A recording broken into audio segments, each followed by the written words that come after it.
Victoria Sterling's designer heel struck the hangar floor like a judge's gavel.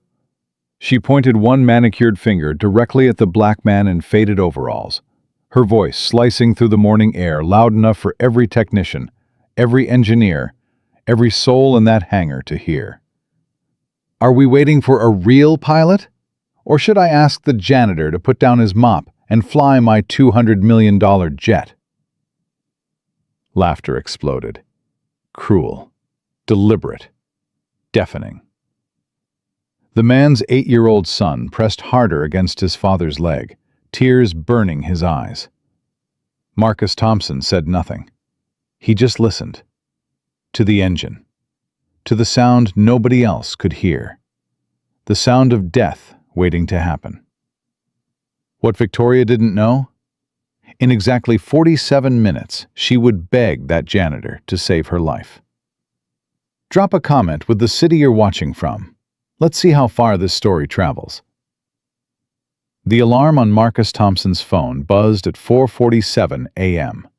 Same as every morning for the past 3 years. He didn't hit snooze. Never did. That was a luxury for men who had someone else to pick up the slack. And Marcus Thompson had been picking up his own slack since the day Denise walked out, and never looked back. He swung his legs over the side of the bed, feet hitting the cold floor of the small apartment. 2 bedrooms, 1 bathroom. Kitchen so narrow 2 people couldn't pass without touching shoulders. But it was clean, it was paid for, and it was 5 minutes from Jalen's elementary school. That last part was the only thing that mattered. "Dad?" Marcus turned. Jalen stood in the doorway, pajamas wrinkled, eyes still heavy with sleep. "Go back to bed, son. It's early." "I heard you get up." Jalen rubbed his eyes. "Can I come with you today? It's teacher work day. No school."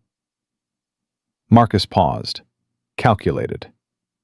The airfield didn't technically allow children, but Jalen had been coming with him on off-school days since he was 5. The boy knew to stay quiet, stay out of the way, stay invisible, just like his father.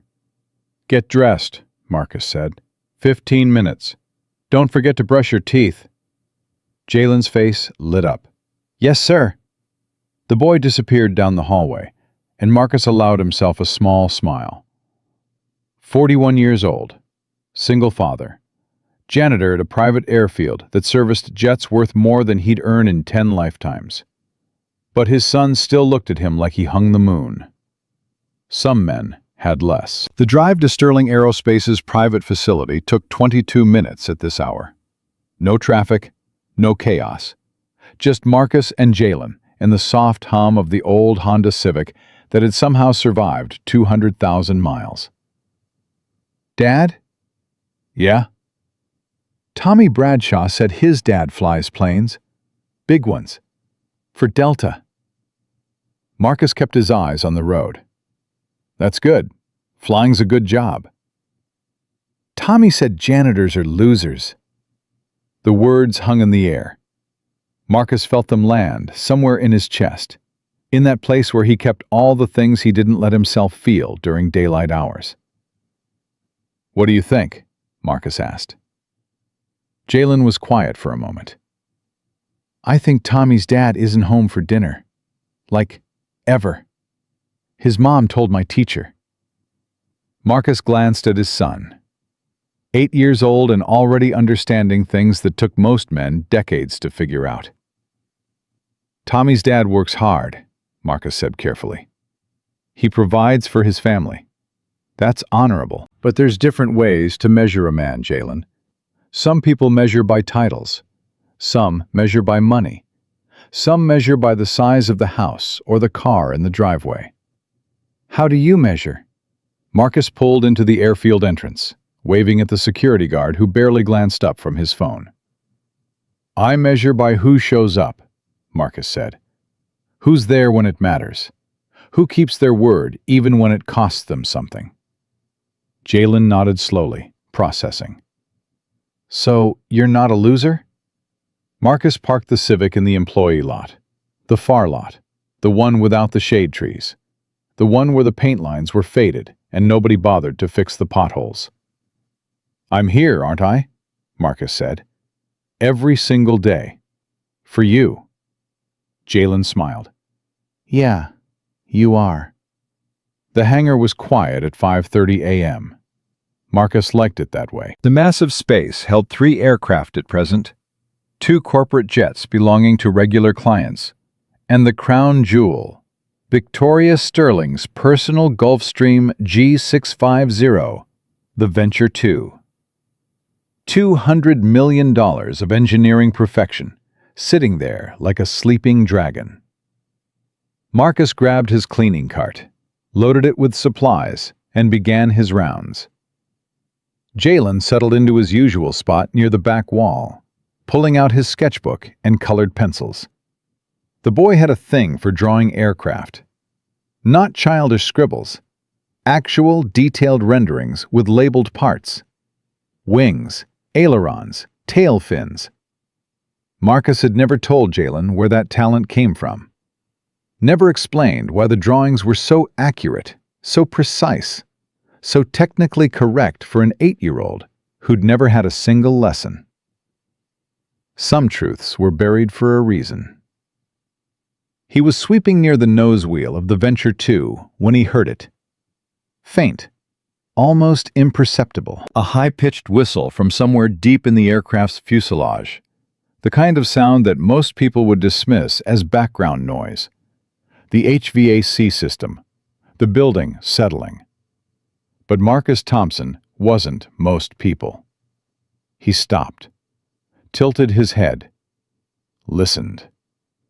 The whistle came again, slightly different frequency this time, accompanied by something else. A subtle vibration he felt more than heard, traveling through the concrete floor and up into his work boots. Marcus set down his broom, walked slowly around the aircraft, stopped at the main wheel well and crouched down, pressing his palm flat against the cold metal.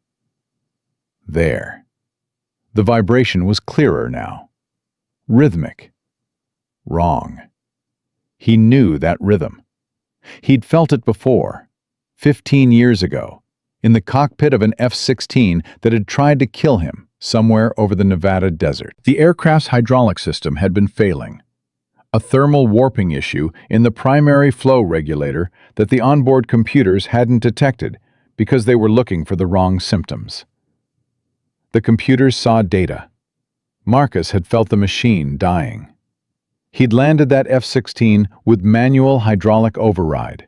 No flight controls, nothing but instinct, and 10,000 hours of training. The debrief lasted 6 hours.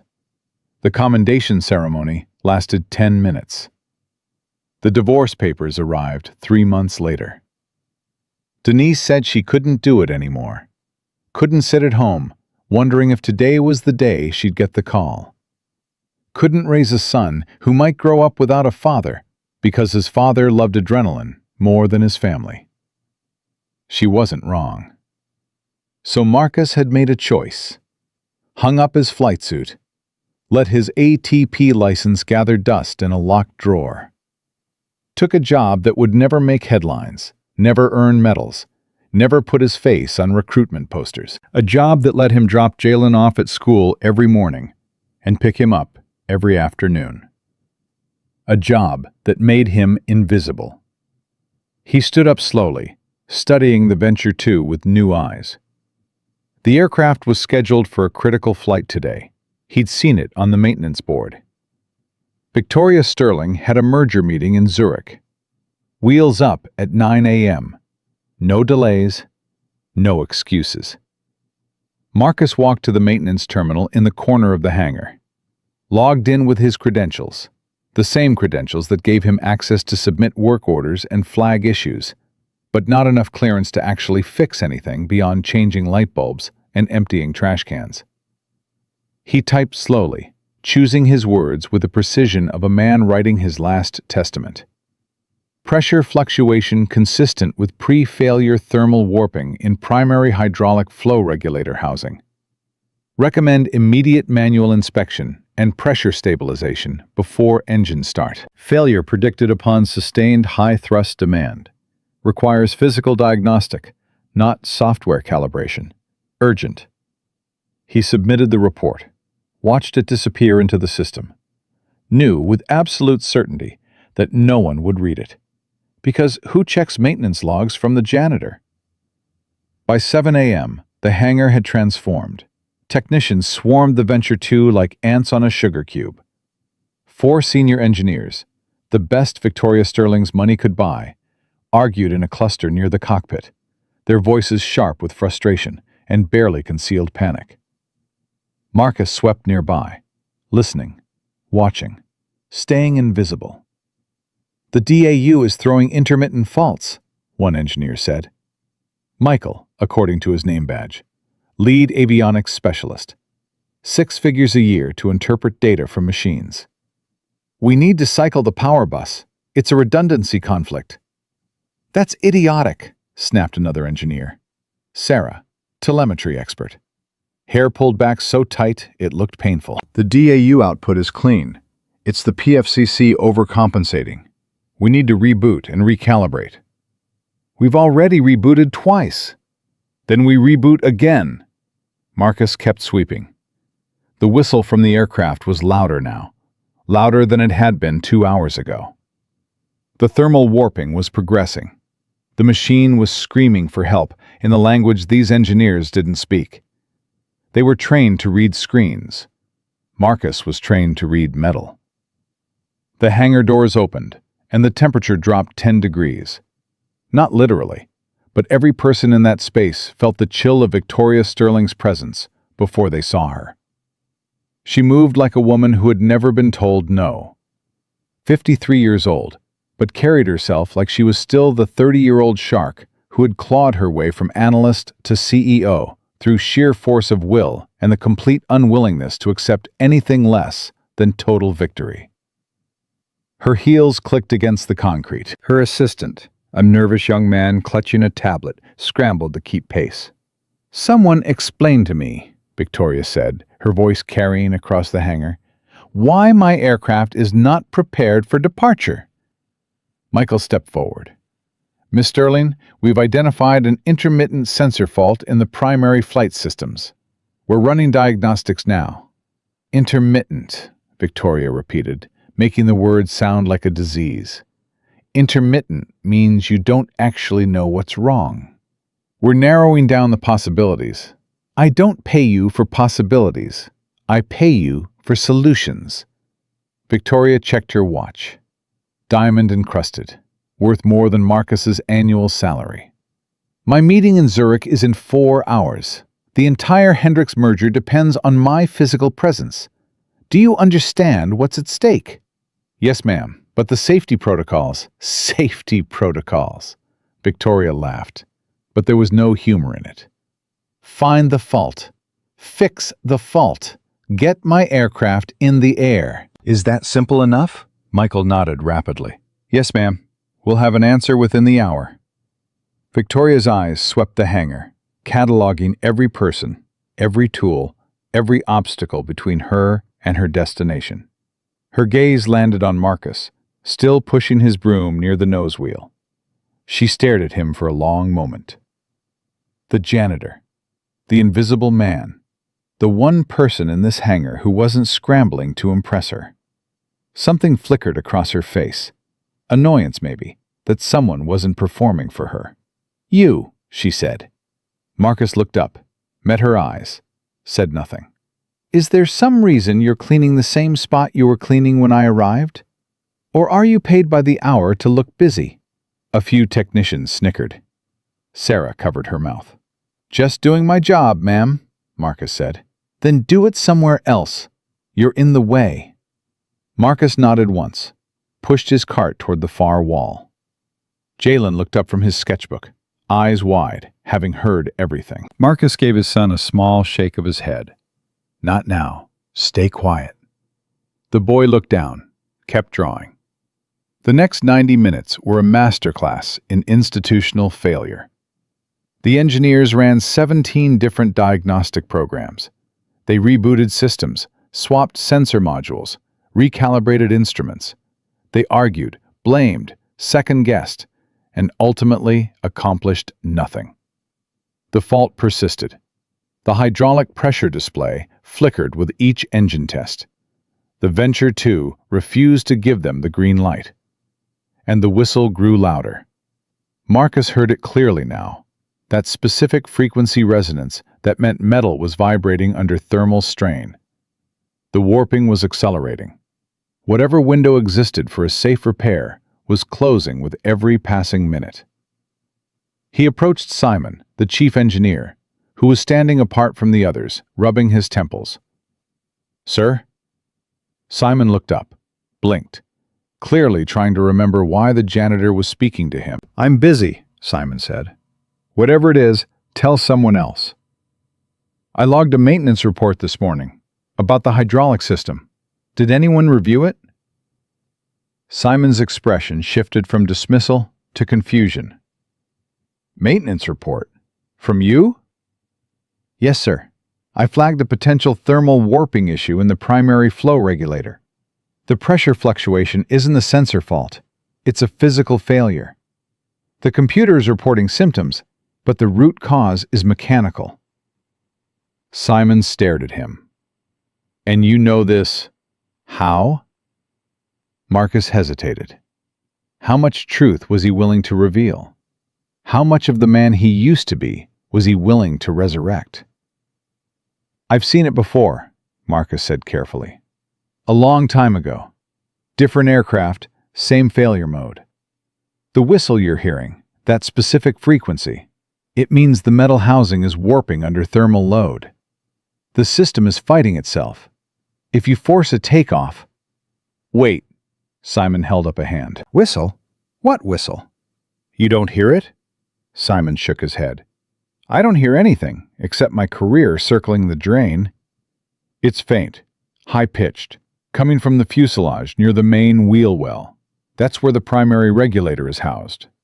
The sound is metal stress, microscopic fractures forming under thermal expansion. The pressure spikes you're seeing on the display are the system trying to compensate for reduced flow capacity. It's not a software bug. It's physics." Simon studied Marcus with new eyes.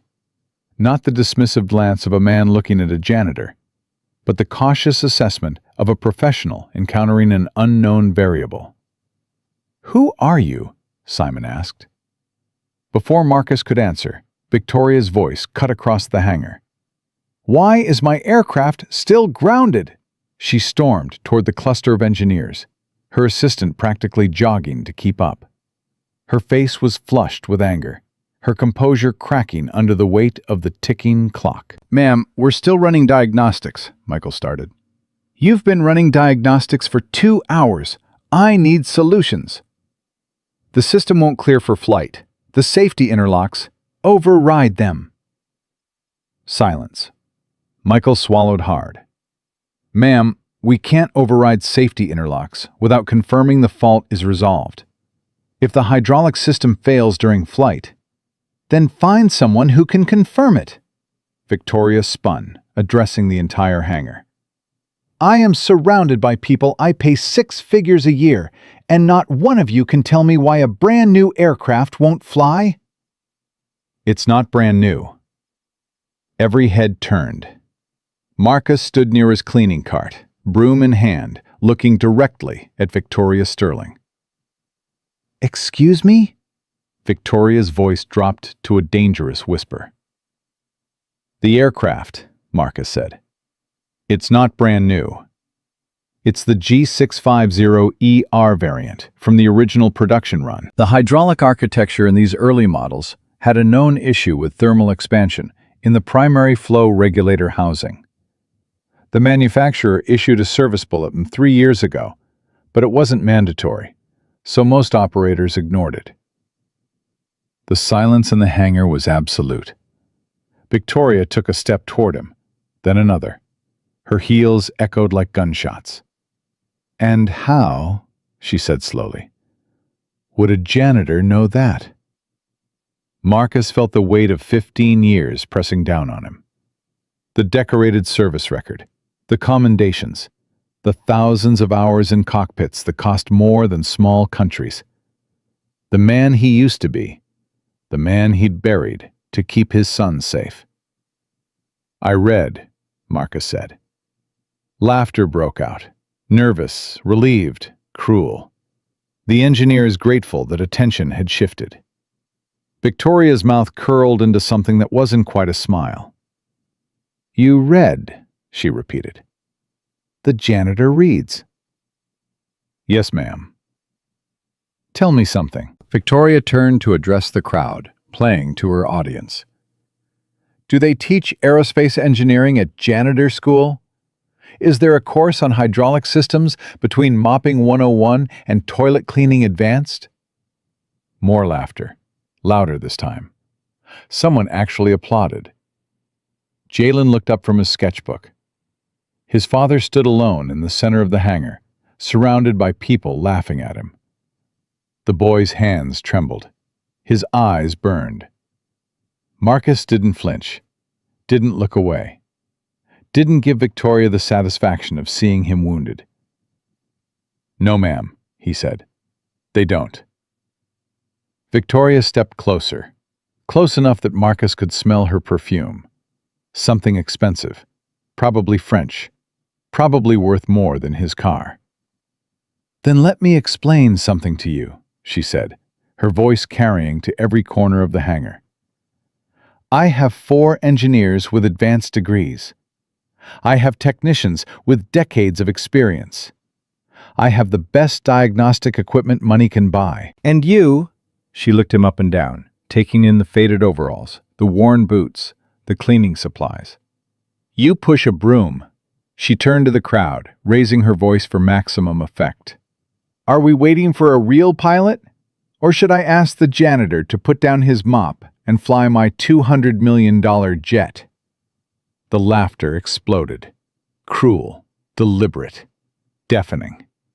Marcus felt Jalen's eyes on him, felt his son watching him be humiliated in front of 50 people, felt the weight of every choice that had led him to this moment. Standing in a hangar with a broom in his hand, while a woman who didn't know his name used him as a punchline. He thought about his medals, locked in a box in his closet. He thought about his ATP license, gathering dust in a drawer. He thought about the sound of that F-16's engine screaming as he'd fought to keep it in the air, the desert floor rushing up at him, the certainty that he was about to die, and the absolute refusal to let that happen. He thought about Jalen and Denise, and the choice he'd made 3 years ago to become invisible. And then he heard it again, the whistle, louder now, much louder, accompanied by a deep vibration that he felt through the concrete floor. The Venture 2's engine was running. Someone had started it during Victoria's performance, trying to prove the system was functional. Marcus's head snapped toward the aircraft. His eyes found the main wheel well, where a thin sheen of fluid was beginning to weep from the inspection panel. Hydraulic fluid. The warping had progressed past the point of simple repair. The regulator housing was failing. The system was bleeding out. "Stop the engine," Marcus said. No one heard him over the laughter. "Stop the engine!" The hangar fell silent. Marcus was moving now, walking toward the aircraft with a purpose that transformed him. The janitor was gone. Something else had taken his place. Something harder, more focused, more dangerous. "What are you—" Michael started. "Shut it down, now!" Marcus pointed at the fluid dripping from the wheel well. "That's not condensation. That's hydraulic fluid. Your primary flow regulator is failing. If you keep that engine running, you'll burn out the pump and lose all hydraulic pressure. You can't just shut it down!" The authority in his voice was absolute. The kind of authority that came from years of command, years of life-or-death decisions, years of being the man other men looked to when everything was falling apart. Simon moved first. He ran to the cockpit, killed the engine. The sudden silence was deafening. Victoria stared at Marcus. The amusement was gone from her face. replaced by something she hadn't felt in years: uncertainty. "What is happening?" she demanded.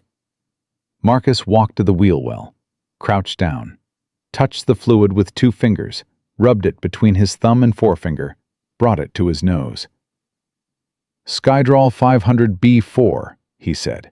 "High-performance hydraulic fluid, and it's hot, which means the system has been running under strain long enough to overheat the regulator housing."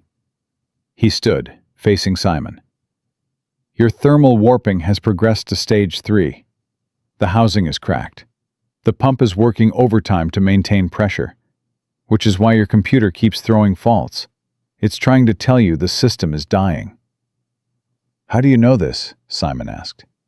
Marcus met his eyes. "Because I've felt this exact failure mode before, in an aircraft doing 600 knots over the Mojave Desert. The difference is, I was in the cockpit when it happened." The words hung in the air. "Who are you?" Simon asked again. Marcus glanced at Jalen. The boy was watching him, sketchbook forgotten, eyes wide with something Marcus hadn't seen before: pride. "My name is Marcus Thompson," he said, turning back to face the crowd. "Before I took this job, I spent 15 years as a naval air test pilot. F-16s, F-22s, experimental stealth prototypes. I hold an ATP license and type rating for the Gulfstream 500 and 600 series. I have over 12,000 hours of flight time, including 3,000 hours in high-risk test environments." Silence. "I understand the hydraulic systems in this aircraft because I flew the prototypes that pushed those systems to failure. I know the sound of metal stress because I've heard it in cockpits where my life depended on recognizing it before the instruments did." He looked directly at Victoria Sterling. "I chose to become a janitor because my son needed a father who came home every night. I gave up my career, my prestige, and my identity so that I could be there for him. And I would make that choice again every single day without hesitation." Victoria's face had gone pale. "But right now," Marcus continued, "your aircraft is grounded because of a physical failure that your engineers don't know how to fix. Because they're trained to read computers, not machines. And if you try to fly that aircraft without addressing the root cause, you won't make it to Zurich. You'll be dead before you clear the runway." The hangar was absolutely silent. "So," Marcus said, "do you want to keep laughing at the janitor, or do you want me to save your life?" The silence stretched like a wire pulled too tight, ready to snap. Victoria Sterling stood frozen, her designer heels rooted to the concrete floor, staring at the man she had mocked not 5 minutes ago. The laughter that had filled the hangar was gone, replaced by something thick and suffocating. The collective held breath of 50 people who had just witnessed the impossible. Marcus Thompson didn't move, didn't blink, just waited.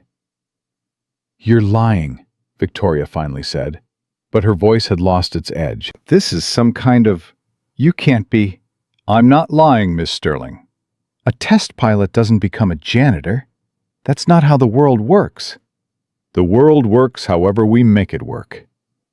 Marcus glanced at Jalen, still sitting against the far wall, sketchbook clutched to his chest. "I made my choice. I'd make it again."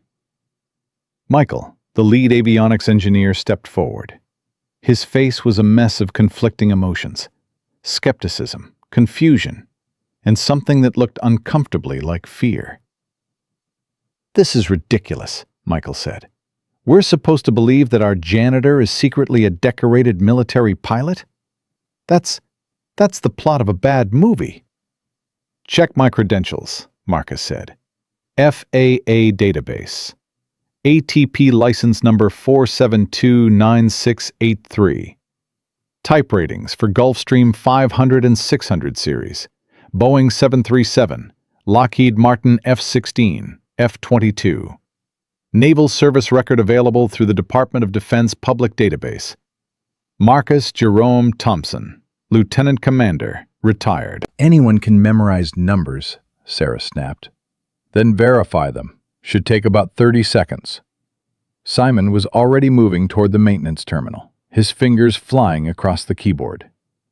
The rest of the hangar watched in silence, the tension building with each click of the keys. "Oh my God," Simon whispered. "What?" Victoria demanded. "What is it?" Simon turned slowly, his face pale. "He's telling the truth. All of it. ATP license, active status, medical current, type ratings matching what he said. And his military record." Simon paused, swallowing hard. "Distinguished Flying Cross, 2 air medals, Naval Test Pilot School class leader, 15 years of service with 0 flight violations." The hangar erupted in murmurs. Engineers exchanged glances. Technicians who had laughed at Marcus moments ago suddenly found the floor very interesting. Victoria's jaw tightened. "That doesn't explain why a decorated pilot is cleaning my hangar." "Does it matter?" Marcus asked. "Right now, your aircraft is bleeding hydraulic fluid. Your engineers can't diagnose the fault because they're looking in the wrong place. And your merger meeting starts in..." He checked the clock on the wall. 3 hours and 47 minutes. "The backup pilots," Victoria snapped, turning to her assistant. "Where are they?" The young man fumbled with his tablet. "Mandatory rest cycle, ma'am. FAA regulations. They flew in from Singapore yesterday and aren't legal to fly for another 6 hours." "Then find different pilots." "We've tried. Everyone qualified on this aircraft type is either booked or unavailable on short notice. The earliest we could get someone here is..." "I don't want to hear about earliest. I want solutions." "Miss Sterling," Marcus's voice cut through her tirade. "You're wasting time." Victoria spun toward him, her composure cracking further. "Excuse me? Every minute you spend yelling is a minute we're not fixing your aircraft. The thermal warping I identified is progressive. The longer that system sits with a compromised regulator, the worse the damage gets.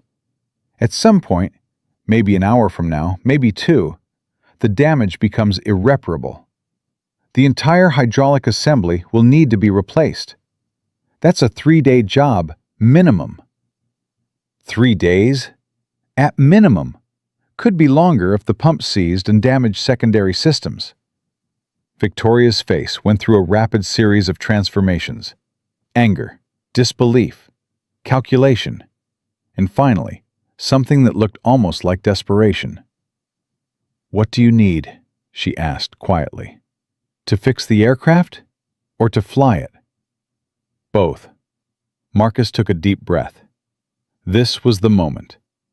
3 years of invisibility, 3 years of being nobody, 3 years of protecting himself and Jalen from a world that had already taken so much.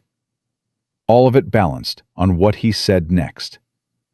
He thought about walking away, letting Victoria Sterling figure it out on her own, letting the engineers fumble through their diagnostic software while the Venture 2 bled out on the hangar floor. It wasn't his problem.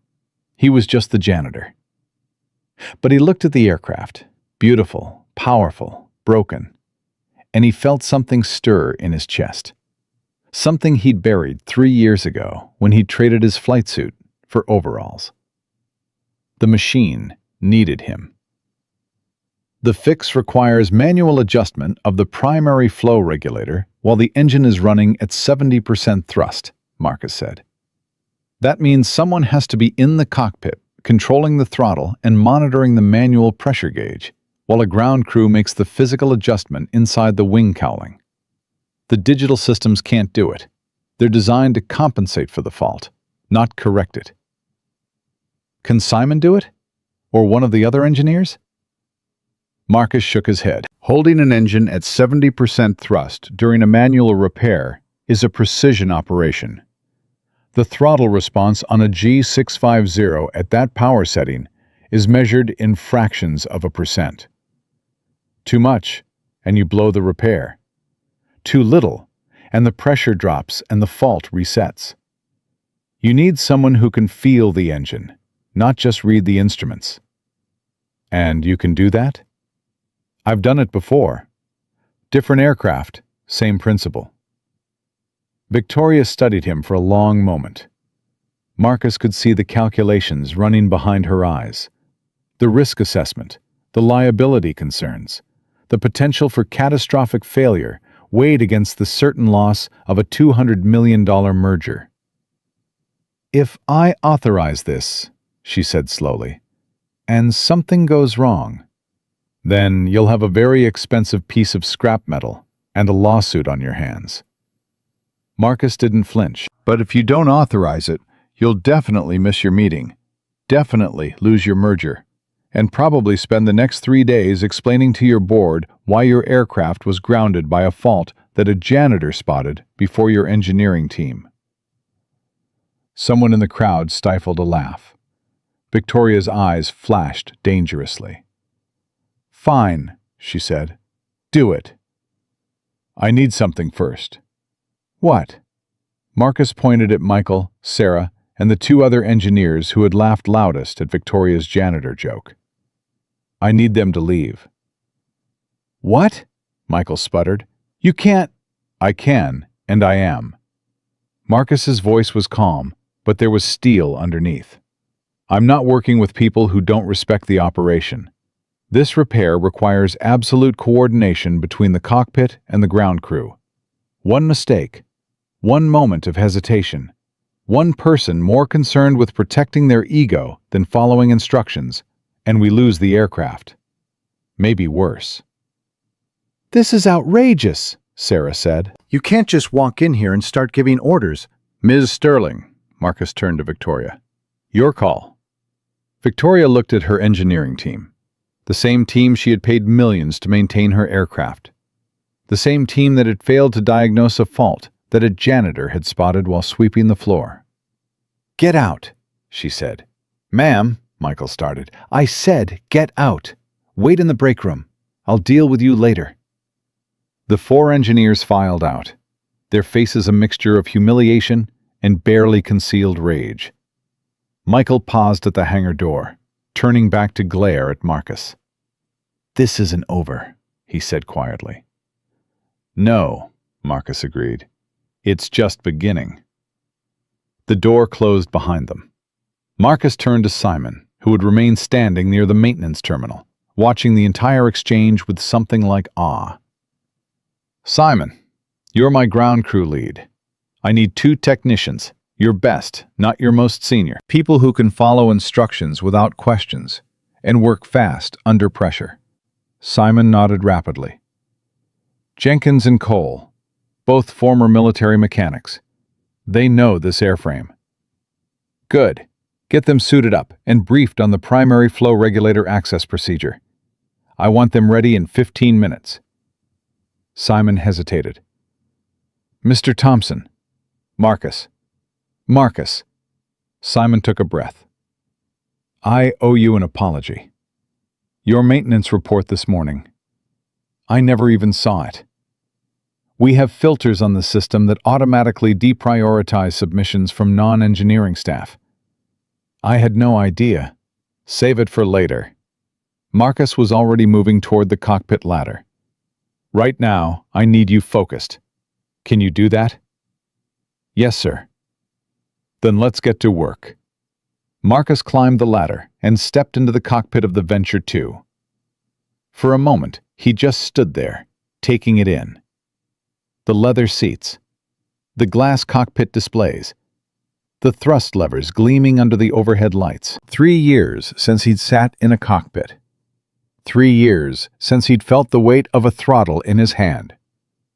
3 years of pretending he was someone else, something else, just another invisible man in a world that didn't see him. But the cockpit remembered. And as Marcus lowered himself into the left seat, the pilot in command position, he felt something shift inside him. A door he'd thought was locked forever, swinging slowly open. "Dad?" Marcus turned. Jalen was standing at the bottom of the ladder, looking up at him with wide eyes. "Stay back, son. This is going to be loud." "Are you really going to fly it?" Marcus smiled. A real smile. The first one he'd allowed himself in longer than he could remember. Not fly. Just talk to it for a while. Make sure it's healthy enough to fly later. "You were a pilot. A real pilot." "I was a lot of things, Jalen. A long time ago." "Why didn't you tell me?" Marcus looked at his son, 8 years old, already carrying burdens no child should have to carry. The absent mother, the cramped apartment, the father who pushed a broom while other kids' fathers flew planes and wore suits and lived in houses with backyards. "Because I wanted you to know me for who I am now," Marcus said. "Not who I used to be." "Who are you now?" Marcus considered the question.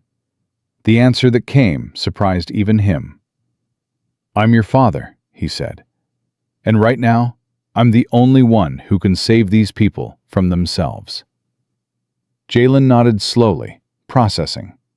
Then a small smile crept across his face. "Show them, Dad." "Yeah." Marcus turned back to the cockpit instruments. "Yeah, I will." Simon's voice crackled through the headset Marcus had pulled on. "Ground crew in position. Jenkins and Cole are at the access panel. We're ready when you are." "Copy that. Starting pre-operation checklist." Marcus's hands moved across the controls with a fluidity that surprised even him. Muscle memory taking over, bypassing the conscious mind, doing what it had been trained to do through thousands of hours of repetition. He checked the hydraulic quantity gauges, verified the emergency systems were armed, confirmed that the fire suppression equipment was standing by. "Miss Sterling," he said over the intercom, "I need you and everyone else at least 50 feet from the aircraft. If something goes wrong, the hydraulic system operates at 3,000 psi. That's enough pressure to cut through steel." Victoria's voice came back, thin and strained. "Understood. We're clear." "Simon, confirm your team is wearing full protective gear." "Confirmed. Face shields, gloves, fire-resistant suits." "Good.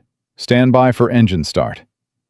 Marcus rested his hand on the thrust lever, closed his eyes for just a moment, felt the familiar weight of it, the texture of the grip, the slight resistance as he began to push it forward.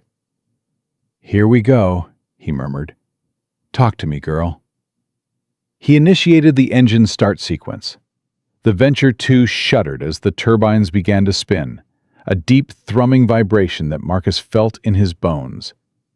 He watched the gauges, but more than that, he listened. Listened to the pitch of the engines, the rhythm of the systems coming online, the subtle harmonics that told him everything the computers couldn't. "Engine start confirmed," Simon reported. "Nominal parameters across the board." "Don't trust the board," Marcus said. "Trust the machine." He pushed the thrust lever forward, slowly, incrementally, watching the power setting climb. 40%. 50. 60. The vibration increased.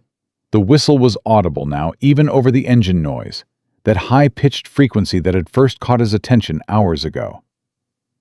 "I can hear it," Simon said, his voice tight. "That's the sound you were talking about?"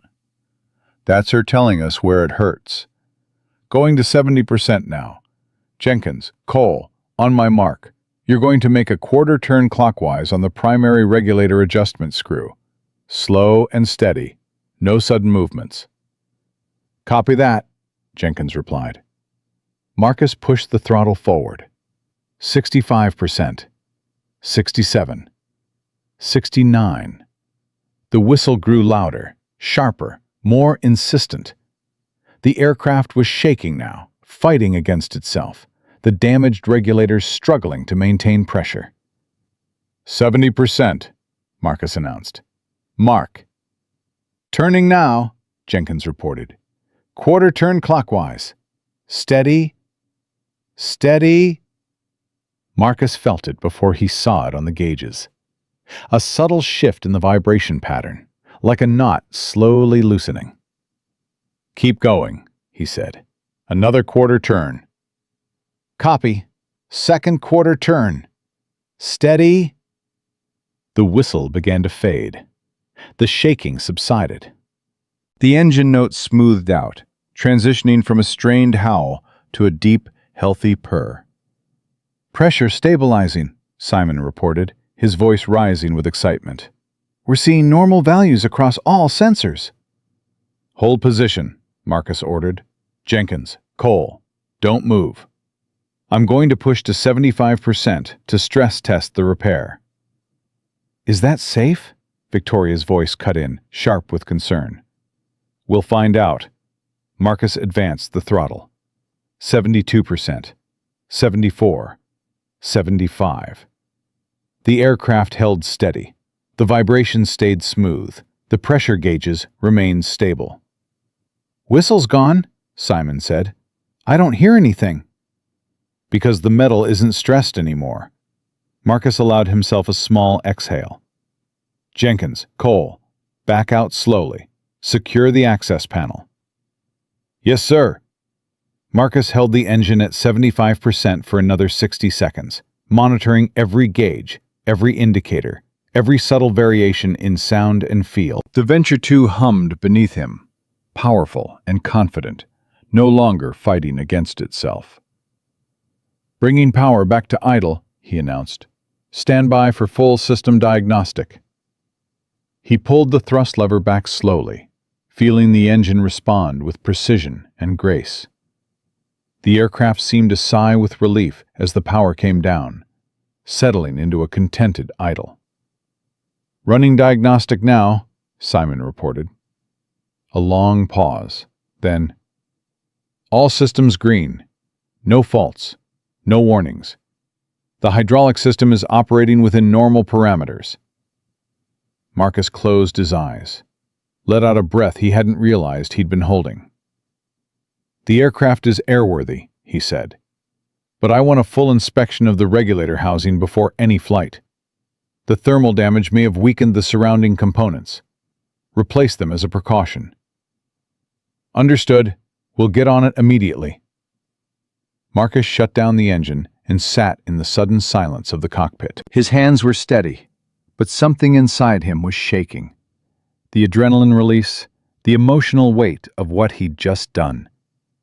For 3 years, he'd hidden from this. For 3 years, he'd pretended he was something less than what he was.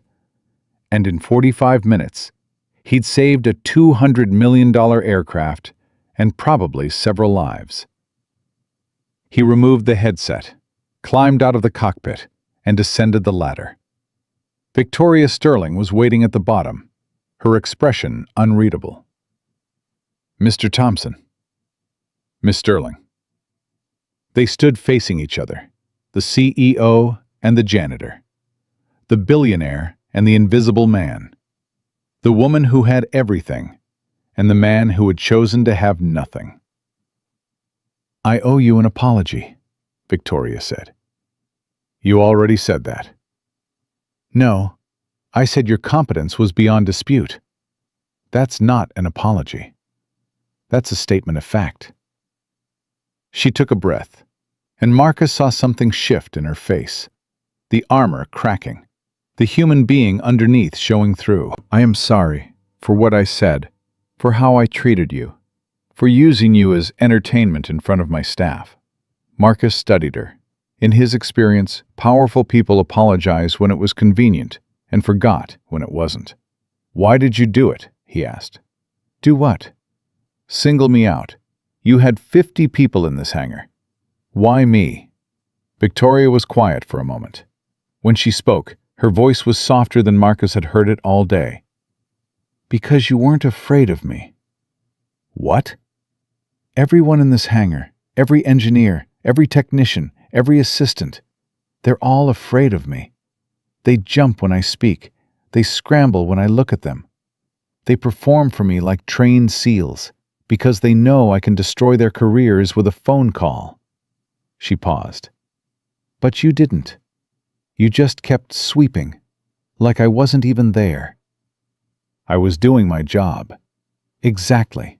You were just existing, not performing, not trying to impress me or avoid me, just being.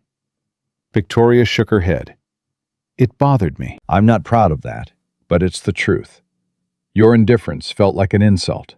It wasn't indifference, Marcus said. It was focus. I had a job to do. Your opinion of me wasn't relevant to getting that job done. And that's exactly what made it worse, Victoria laughed bitterly. I'm surrounded by people who care too much about what I think, and the one person who didn't care at all turned out to be the only one who could save my aircraft. Marcus glanced across the hangar to where Jalen was still sitting, watching them. The boy raised one hand in a small wave. Marcus waved back. Your son? Victoria asked. Jalen. He's 8. He watched the whole thing. What I said to you. What I did. Yes. I'm sorry for that too. A child shouldn't have to see his father humiliated. He saw more than humiliation. Marcus turned back to Victoria. He saw his father stand up when everyone else was sitting down. He saw expertise matter more than titles. He saw that the truth eventually wins, even when it's inconvenient for the people in charge. Victoria nodded slowly. Those are good lessons. The best ones usually hurt. A commotion near the hangar entrance caught their attention. Simon was jogging toward them, his face flushed with a mixture of excitement and concern. Miss Sterling, Mr. Thompson, we've completed the preliminary inspection. The aircraft is airworthy, but... But what? Victoria demanded. Simon hesitated, glancing between them. Our backup pilots are still 6 hours out, and the charter pilots we contacted can't get here in time for your Zurich meeting. We have a functional aircraft, and no one authorized to fly it. Victoria's jaw tightened. There has to be someone. There is, Simon said quietly. Both Victoria and Simon turned to look at Marcus. No, Marcus said immediately. I'm not a commercial pilot. I haven't flown passengers in 15 years. Your ATP license is current, Simon said. Your medical is valid. You have the type rating. Legally, you're qualified. Legal and practical are two different things. Marcus, Victoria stepped closer, her voice urgent. I am asking you, not ordering, asking, to fly me to Zurich. I will pay you whatever you want.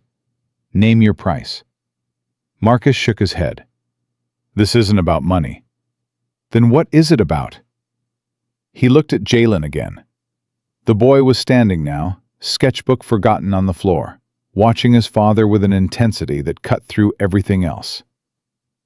I left this life for a reason, Marcus said quietly. I made a promise to my son, to myself.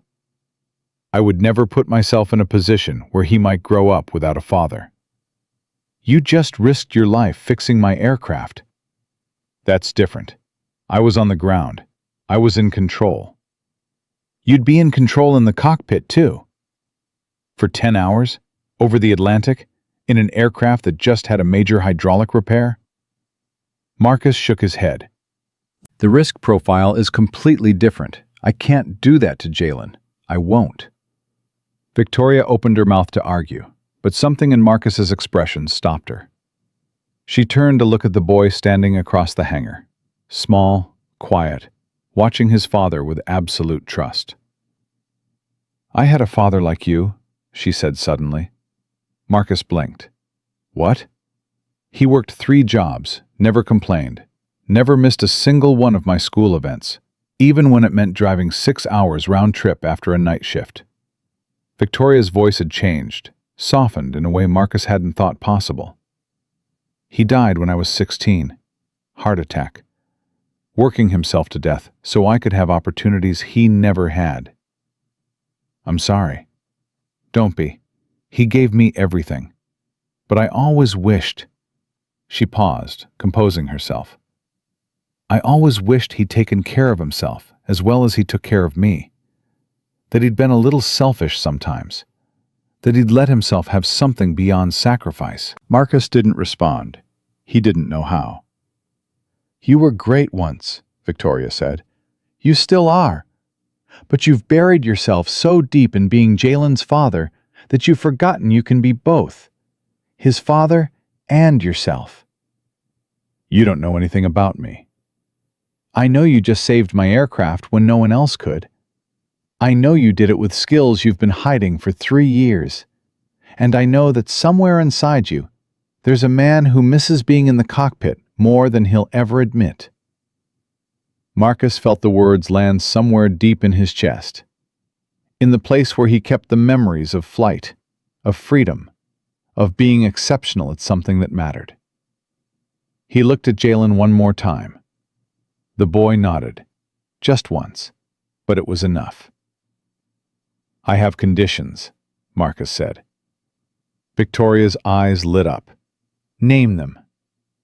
"First, I want a co-pilot. Someone qualified on this aircraft type, even if they're legally prohibited from being pilot in command right now. I want a second set of hands in that cockpit." "Done. We'll find someone." "Second, I want a full maintenance check before departure. Not a cursory inspection. A complete systems review by technicians I trust. Simon and his team, not the engineers you just dismissed." "Done." "Third," Marcus hesitated. "Jalen comes with us." Victoria blinked. "You want to bring your son on the flight?" "If I'm going to fly again, he's going to be there when I do it. He needs to see that part of me, the part I've been hiding from him. And I need him where I can see him. Non-negotiable." Victoria studied him for a long moment. Then, slowly, she smiled. "Mr. Thompson," she said, "you have yourself a deal." The next 90 minutes moved with a controlled urgency that Marcus remembered from his military days. The organized chaos of a mission coming together under impossible time constraints. Simon mobilized his team with a precision that surprised even Victoria. Jenkins and Cole worked through the maintenance checklist, while 2 additional technicians ran parallel diagnostics on the navigation and communication systems. Every component was tested, retested, and signed off with a kind of thoroughness that left no room for doubt. Marcus stayed in the cockpit, familiarizing himself with the specific layout of the Venture 2's controls. The G650 was a generation newer than the aircraft he'd trained on, but the fundamental architecture was the same. His hands moved across the switches and panels, rebuilding the neural pathways that 3 years of dormancy had weakened, but not destroyed. "Mr. Thompson?" Marcus turned. A young woman stood at the cockpit door, maybe 30 years old, with close-cropped hair and the confident bearing of someone who had spent time in uniform. "I'm Lieutenant Commander Sarah Chen, retired Navy. Miss Sterling's people found me through the charter pilot network. I have 1,200 hours on the G650, but I'm technically on mandatory rest for another 4 hours." She smiled slightly. "Which means I can sit in the right seat and help, but I can't legally take the controls unless you become incapacitated. You understand the situation?" "I understand that you're about to fly a CEO across the Atlantic in an aircraft that just had an emergency repair and that you haven't flown passengers in 15 years. Chen settled into the co-pilot seat with practiced ease. "I also understand that you're the reason this aircraft is functional at all. So yes, I'm comfortable with the arrangement." Marcus studied her. "You're not nervous?" "I've landed on aircraft carriers in 40-knot crosswinds, Mr. Thompson. A transatlantic flight in a luxury jet is practically a vacation." She began running through her own checklist. "Besides, I looked up your record. Distinguished Flying Cross. Test pilot school. 3 emergency landings with 0 casualties." She glanced at him.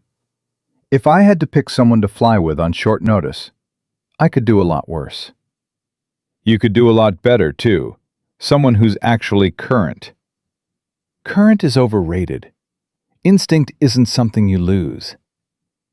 Chen finished her checklist and turned to face him fully. The question is whether you trust yourself. Because if you don't, we shouldn't do this. Marcus was quiet for a moment. It was a fair question, maybe the only question that mattered. Did he trust himself? 3 years ago, the answer would have been automatic, absolute. He had trusted himself with machines worth hundreds of millions of dollars, with missions that carried national security implications, with the lives of crew members who depended on his judgment in situations where a wrong decision meant death. But that was before the divorce. Before he'd watched Denise walk out the door and realized that his confidence in the cockpit hadn't translated to confidence in his own home. Before he'd looked at Jalen, 4 years old at the time, too young to understand why Mommy wasn't coming back, and realized that all his medals and commendations meant nothing if he couldn't keep his family together. He'd lost faith in himself that day, not as a pilot, but as a man, and somewhere in the process of rebuilding, he'd convinced himself that the two were the same thing. "Dad?" Marcus turned. Jalen was climbing the stairs to the cockpit, his eyes wide with wonder. "Hey, buddy, you ready for this?" "Are we really going to fly?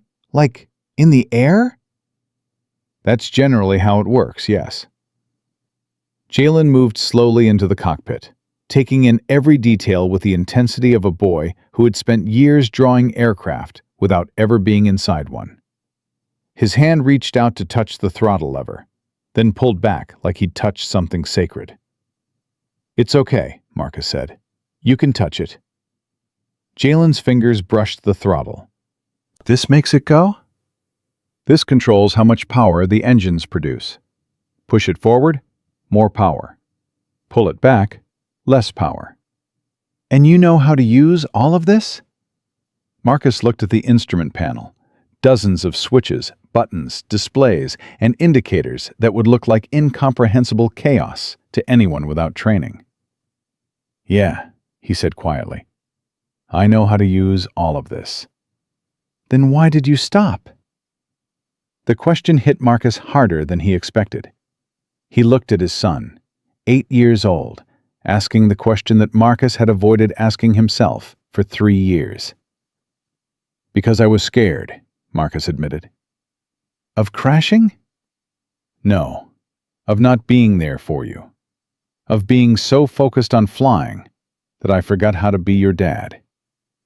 He reached out and put his hand on Jalen's shoulder. "Your mom and we had problems. A lot of them were my fault. I was gone too much. I cared about the mission more than I cared about being home. And when she left, I promised myself I would never make that mistake again." "So you became a janitor?" "I became available, present. I wanted to be the dad who picked you up from school every day, who helped with homework every night, who was there when you needed me. And the only way I knew how to do that was to stop being everything else." Jalen was quiet for a moment, processing this with the seriousness of a child confronting adult truths for the first time. "But you're still you," Jalen said finally. "You're still the person who knows how to fly. Stopping didn't change that." Marcus felt something shift in his chest. His 8-year-old son had just articulated something he'd been unable to see for 3 years. "No," Marcus said softly. "I guess it didn't." "So maybe you don't have to choose. Maybe you can be my dad and the person who flies." Marcus pulled Jalen into a hug, holding him tight. "When did you get so smart?" "I learned from watching you." Chen, who had been politely pretending not to listen, cleared her throat. "We should probably start pre-flight. Miss Sterling is getting anxious." Marcus released Jalen and straightened in his seat. "Right. Jalen, I need you to go sit in the cabin. There's a seat right behind the cockpit door. That's where you'll be for takeoff. Put on your seatbelt and don't take it off until I tell you, okay?" "Okay, Dad." "And Jalen?" The boy paused at the cockpit door. "I love you. Whatever happens today, I need you to know that." Jalen smiled. I know, Dad. I love you too. He disappeared into the cabin, and Marcus turned back to the instrument panel. His hands were steady. His mind was clear. For the first time in 3 years, he felt ready. Let's do this, he said. Chen nodded. Initiating pre-flight checklist. Fuel quantity? Checked. 23,000 pounds, sufficient for destination plus reserves. Flight controls? Free and correct. Navigation systems? Online and programmed. Direct routing to Zurich, with alternates at Shannon and Paris Charles de Gaulle.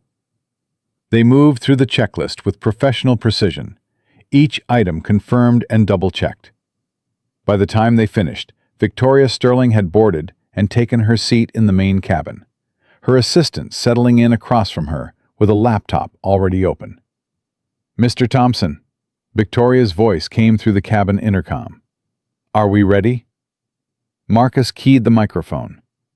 Ready for engine start, Miss Sterling. Flight time to Zurich is approximately 8 hours and 40 minutes.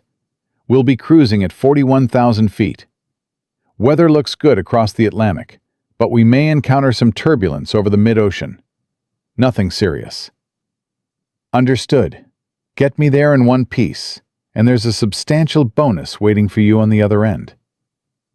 I'll get you there in one piece because that's my job, not because of a bonus. A pause. Then, fair enough. Proceed when ready. Marcus switched to ground control frequency. Sterling Ground, Venture 2 requesting engine start and taxi clearance. Venture 2, Sterling Ground. Engine start approved. Taxi to runway 27 via taxiway Alpha. Hold short of runway. Engine start approved. Taxi to runway 27 via Alpha. Hold short, Venture 2. Marcus reached for the engine start switches. His hand hovered for just a moment, one last chance to back out, to admit he wasn't ready, to return to the safety of invisibility. Then he thought of Jalen's words. Maybe you don't have to choose. He engaged the starters. The engines came to life with a familiar roar, turbines spinning up to idle, the aircraft trembling slightly as 40,000 pounds of thrust awakened beneath them. Marcus felt the vibration through his seat, through his hands on the controls, through every nerve ending that remembered what this felt like. Engine start complete, Chen reported. All parameters normal. Copy. Releasing brakes. The Venture 2 began to roll, responding to Marcus's commands with the smooth precision of a machine that had been properly healed. He guided it along the taxiway, feeling the weight and balance of the aircraft, relearning its personality after years apart. You've got a nice touch, Chen observed. She's a good aircraft, responsive, well-maintained. Marcus paused. Now, anyway. They reached the hold short line for runway 27. Marcus stopped the aircraft and completed the before takeoff checklist, verifying every system one final time. Sterling Tower, Venture 2 holding short of runway 27, ready for departure. Venture 2, Sterling Tower, winds 270 at 12 knots, cleared for takeoff runway 27. Contact departure on 124.9er, airborne. Cleared for takeoff 27, departure on 124.9er. Venture 2. Marcus advanced the thrust levers slightly, bringing the aircraft onto the runway. The Venture 2 aligned perfectly with the center line, pointed toward the horizon like an arrow waiting to be released. He took a deep breath, looked at Chen. She nodded. Here we go. Marcus pushed the thrust levers forward to takeoff power. The engines responded with a surge of acceleration that pushed him back into his seat, the runway rushing past in an accelerating blur. 80 knots, Chen called out. Check. V1. No going back now. They were committed. Rotate. Marcus pulled back on the control column. The nose lifted.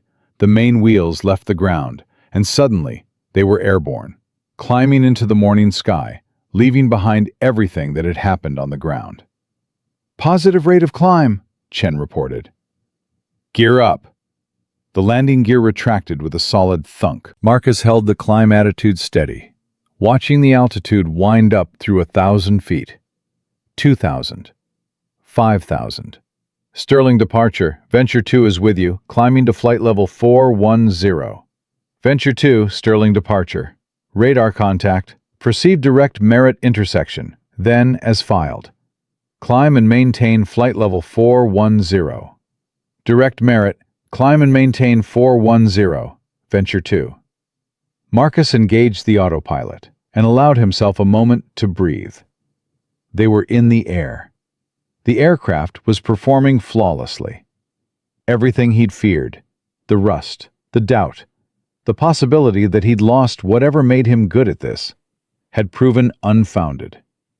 He was still a pilot. He had always been a pilot. He had just forgotten for a while. "Nice work," Chen said. "Textbook departure." "Thanks, but we've got 8 hours to go. Stay sharp." Always, as they climbed through the thin air toward cruising altitude, Marcus felt something he hadn't allowed himself to feel in 3 years. Joy. Pure, uncomplicated joy at being exactly where he was supposed to be, doing exactly what he was born to do. He glanced back through the cockpit door. Jalen was staring out the cabin window, his face pressed against the glass, watching the world fall away below them. The boy caught his father's eye and grinned. Marcus grinned back. For the first time in a very long time, everything felt right. The first 3 hours of the flight passed without incident. Marcus and Chen fell into an easy rhythm, trading monitoring duties, discussing weather updates, reviewing the approach procedures for Zurich. The autopilot handled the actual flying, but Marcus found himself making small manual adjustments anyway, correcting for wind drift, optimizing the flight path, doing the things that separated adequate pilots from exceptional ones. Victoria worked steadily in the cabin, her fingers flying over her laptop keyboard as she prepared for the merger meeting. Occasionally, she would look up and glance toward the cockpit, her expression unreadable. "She's watching you," Chen observed during one of these moments. "I know." "Trying to figure you out, probably. You don't fit into any of her categories." "What do you mean?" People like Victoria Sterling see the world in terms of value and utility. Everyone has a function, a price, a place in the hierarchy. You were a janitor, bottom of the hierarchy, minimal value, easily replaceable. Then you turned out to be something else entirely, and now she doesn't know where to put you. "I'm not trying to be anywhere. I just want to fly this aircraft, get her to her meeting, and go home to my son." That's exactly what I mean. You don't want anything from her. That makes you impossible to control, which makes you dangerous. Marcus shook his head. "I'm not dangerous to anyone. You're dangerous to her worldview, to the idea that money can buy everything and everyone." Chen smiled. "That's a kind of power, you know, the power of not needing anything." Before Marcus could respond, a soft chime sounded from the instrument panel. He looked down at the engine displays and felt his stomach drop. "What is it?" Chen asked, instantly alert. "Secondary hydraulic pressure. It's fluctuating." Chen leaned forward to check the gauge. "It's within limits. Barely. Could be a sensor issue." "Could be. Or could be the thermal damage extended further than we thought." Marcus's mind was already racing through possibilities, calculating risks, formulating contingencies. "We're 3 hours from any suitable divert airport. If the secondary system fails..." "We still have primary. The aircraft can fly on one hydraulic system." "Yes, but it limits our options. No spoilers, reduced brake effectiveness, potential issues with the landing gear." "So what do we do?" Marcus watched the gauge. The fluctuation continued, small but persistent, like a heartbeat that was slightly irregular. "We monitor it," he said finally. "If it gets worse, we divert. But we don't panic. The system is telling us something, and our job is to listen." "You sound like you've done this before." "More times than I want to remember." The next hour was tense. Marcus divided his attention between the horizon and the hydraulic gauge, watching for any sign of deterioration. Chen handled communications and navigation, freeing Marcus to focus on the developing situation. The fluctuation stabilized at a level that was concerning, but not critical. Whatever was causing it had reached a steady state, not getting better, but not getting worse either. "We should tell Miss Sterling," Chen said finally. "Tell her what? That we have a gauge acting funny? That we have a potential issue that might require a divert. She deserves to know." Marcus hesitated. Chen was right.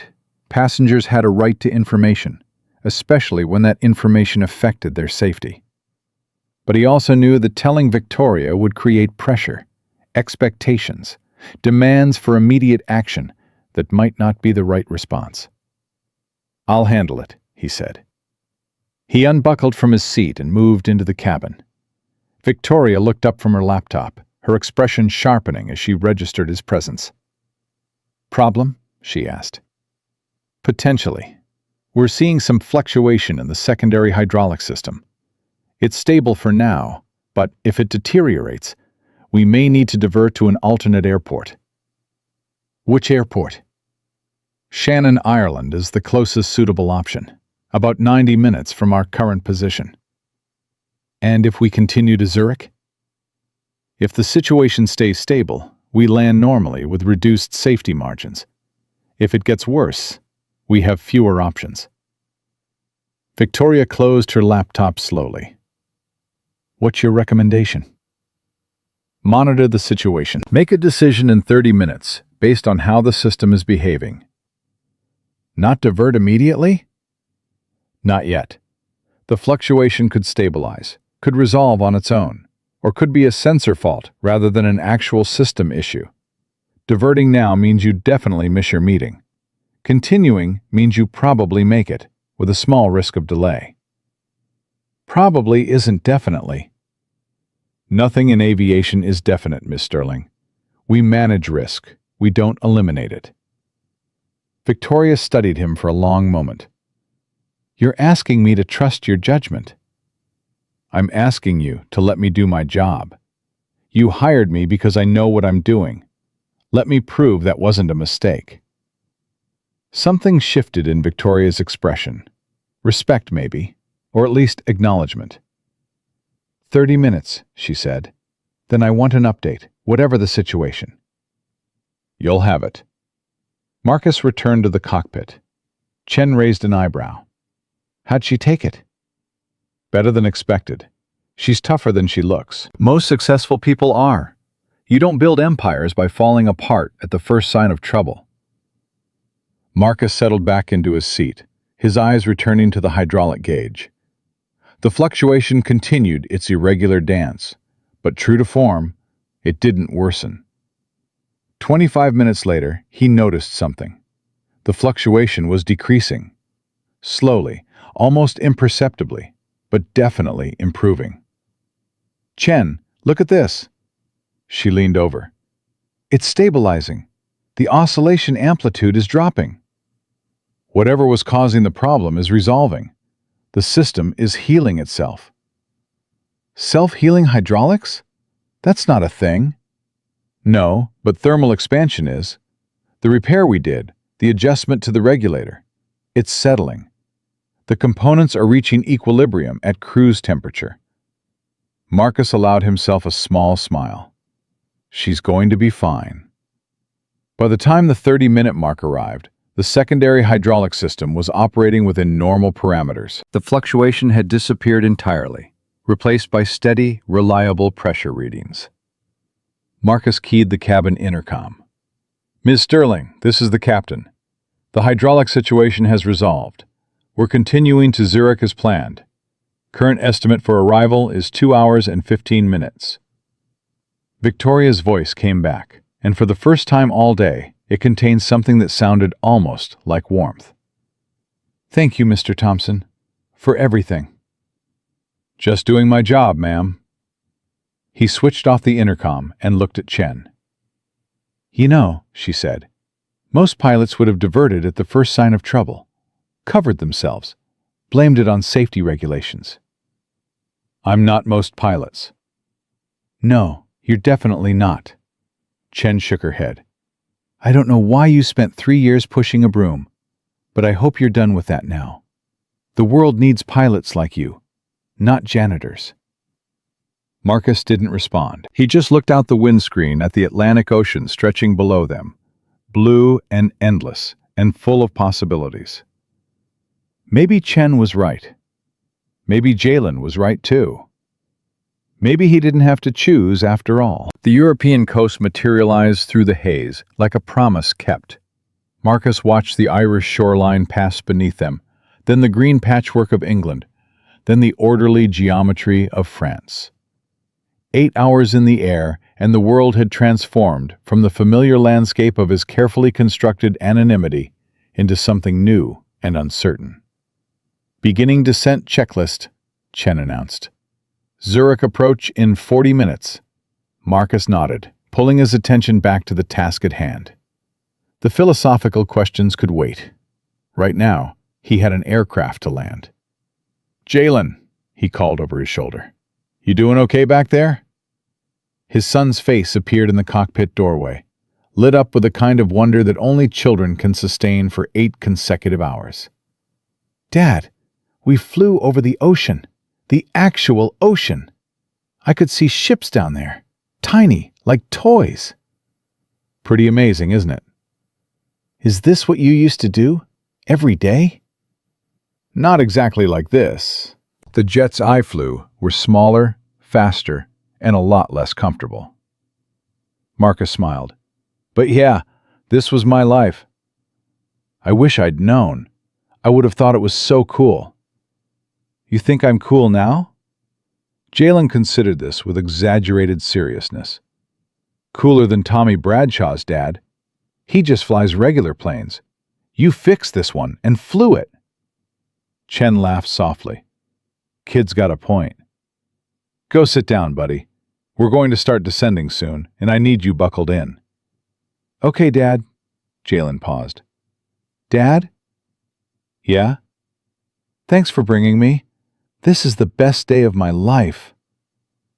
The words hit Marcus somewhere deep, in the place where he kept all the guilt about the things he'd denied his son, the truth about who he was, the experiences they could have shared, the parts of himself he'd hidden out of fear. "Mine too, Jalen. Mine too." The boy disappeared back into the cabin, and Marcus turned to find Chen watching him with an expression he couldn't quite read. "What?" he asked. "Nothing. Just thinking that some people spend their whole careers chasing recognition, awards, promotions, and the best day of your life is flying your son across the Atlantic in borrowed clothes." "These aren't borrowed, they're mine." "You know what I mean." Marcus checked the descent profile on the navigation display. "The things that matter aren't complicated, Chen. People make them complicated because they're afraid of how simple the truth really is." "And what's the truth?" "That at the end of the day, none of the rest of it matters. The titles, the money, the corner office. What matters is whether the people you love know you love them, and whether you're there when they need you." Spoken like a man who's figured something out. Spoken like a man who wasted 3 years learning what he already knew. Marcus began the descent checklist. "Let's get this aircraft on the ground." The approach into Zurich was textbook. Marcus guided the Venture 2 through Swiss airspace with the precision of a surgeon, responding to air traffic control instructions, configuring the aircraft for landing, managing speed and altitude with the kind of intuitive skill that couldn't be taught, only earned through thousands of hours of practice. Venture 2, Zurich approach. Descend and maintain 5,000 feet. Expect vectors for ILS runway 28. Down to 5,000. Expect ILS 28, Venture 2. Chen handled the radio calls while Marcus flew, their coordination seamless despite having met only hours ago. There was something about the cockpit that stripped away pretense and hierarchy, reducing everything to competence and trust. "Landing gear," Marcus called. "Down and locked, 3 green. Flaps. Full flaps indicating. Airspeed. 140 knots, on profile." The runway materialized ahead of them, a gray ribbon cutting through the Swiss landscape. Marcus had landed on carriers, pitching in heavy seas, on desert airstrips with crosswinds that could flip a lighter aircraft, on runways so short that every inch of stopping distance mattered. This was easy by comparison. The main wheels touched with a gentle chirp. The nose wheel followed a moment later. Marcus deployed the thrust reversers and felt the aircraft decelerate smoothly. The accumulated momentum of 8 hours and 4,000 miles bleeding away into the Swiss concrete. Venture 2, exit runway 28 at taxiway Charlie. Contact ground on 121.9er. Exit Charlie, ground on 121.9er, Venture 2. Marcus guided the aircraft off the runway and onto the taxiway. The tension that had been building since takeoff finally began to release, replaced by a quiet satisfaction that he hadn't felt in years. He had done it. 8 hours across the Atlantic, a hydraulic scare, and a 3-year gap in his flying career, and he had delivered the aircraft and its passengers safely to their destination. "Nice landing," Chen said. "Thanks. Nice co-piloting. We make a good team." "We do." They taxied to the executive terminal, where a Mercedes sedan and a cluster of people in expensive suits were already waiting. Victoria's merger meeting, the entire reason for this impossible day, was about to begin. Marcus brought the aircraft to a stop and began the shutdown checklist. As the engines wound down to silence, Victoria appeared in the cockpit doorway. "Mr. Thompson." Marcus turned. Victoria looked different than she had that morning. Still polished, still powerful, but with something new in her eyes. Something that might have been respect. "Miss Sterling, we've arrived with 20 minutes to spare. Your meeting awaits." "Thank you. For everything." She hesitated, as if weighing her next words carefully. "I meant what I said earlier, about wanting you on my team. And I meant what I said about not wanting an executive function. I know, I'm not offering one." Victoria glanced at Chen, then back at Marcus. "I'm offering you a choice. Whatever you want to do with your skills, flying, consulting, training, whatever. I want to make it possible. No strings attached, no obligations, just an opportunity, whenever you're ready to take it." Marcus studied her. He had spent the morning being humiliated by this woman, and now she was offering him a future. The irony was not lost on him. "Why?" he asked. "Because I was wrong about you. Because I judged you by your clothes instead of your capabilities. Because I almost let my arrogance cost lives, and you saved them anyway." Victoria's voice softened. "And because I had a father who deserved better than he got, and I see him in you." Marcus didn't know what to say. This wasn't the Victoria Sterling who had mocked him in front of 50 people. This was someone else. Someone who had learned something, maybe even changed something. "I'll think about it," he said finally. "That's all I ask." Victoria extended her hand. "Thank you, Captain Thompson, for the flight, and for the lesson." Marcus shook her hand. "Good luck with your merger." "With what happened today? I don't think I need luck anymore. I think I need better judgment." She smiled, a real smile, warm and genuine. "I'll be in touch." She turned and walked down the aircraft stairs, where her assistant was waiting with a tablet full of last-minute briefings. The Mercedes pulled away moments later, carrying Victoria Sterling toward the meeting that would determine the future of her company. Marcus watched the car disappear, then turned back to find Jalen standing behind him, eyes wide. "Dad, did she just offer you a job?"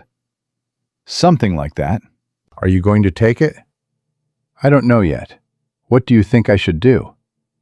Jalen considered the question with his usual seriousness.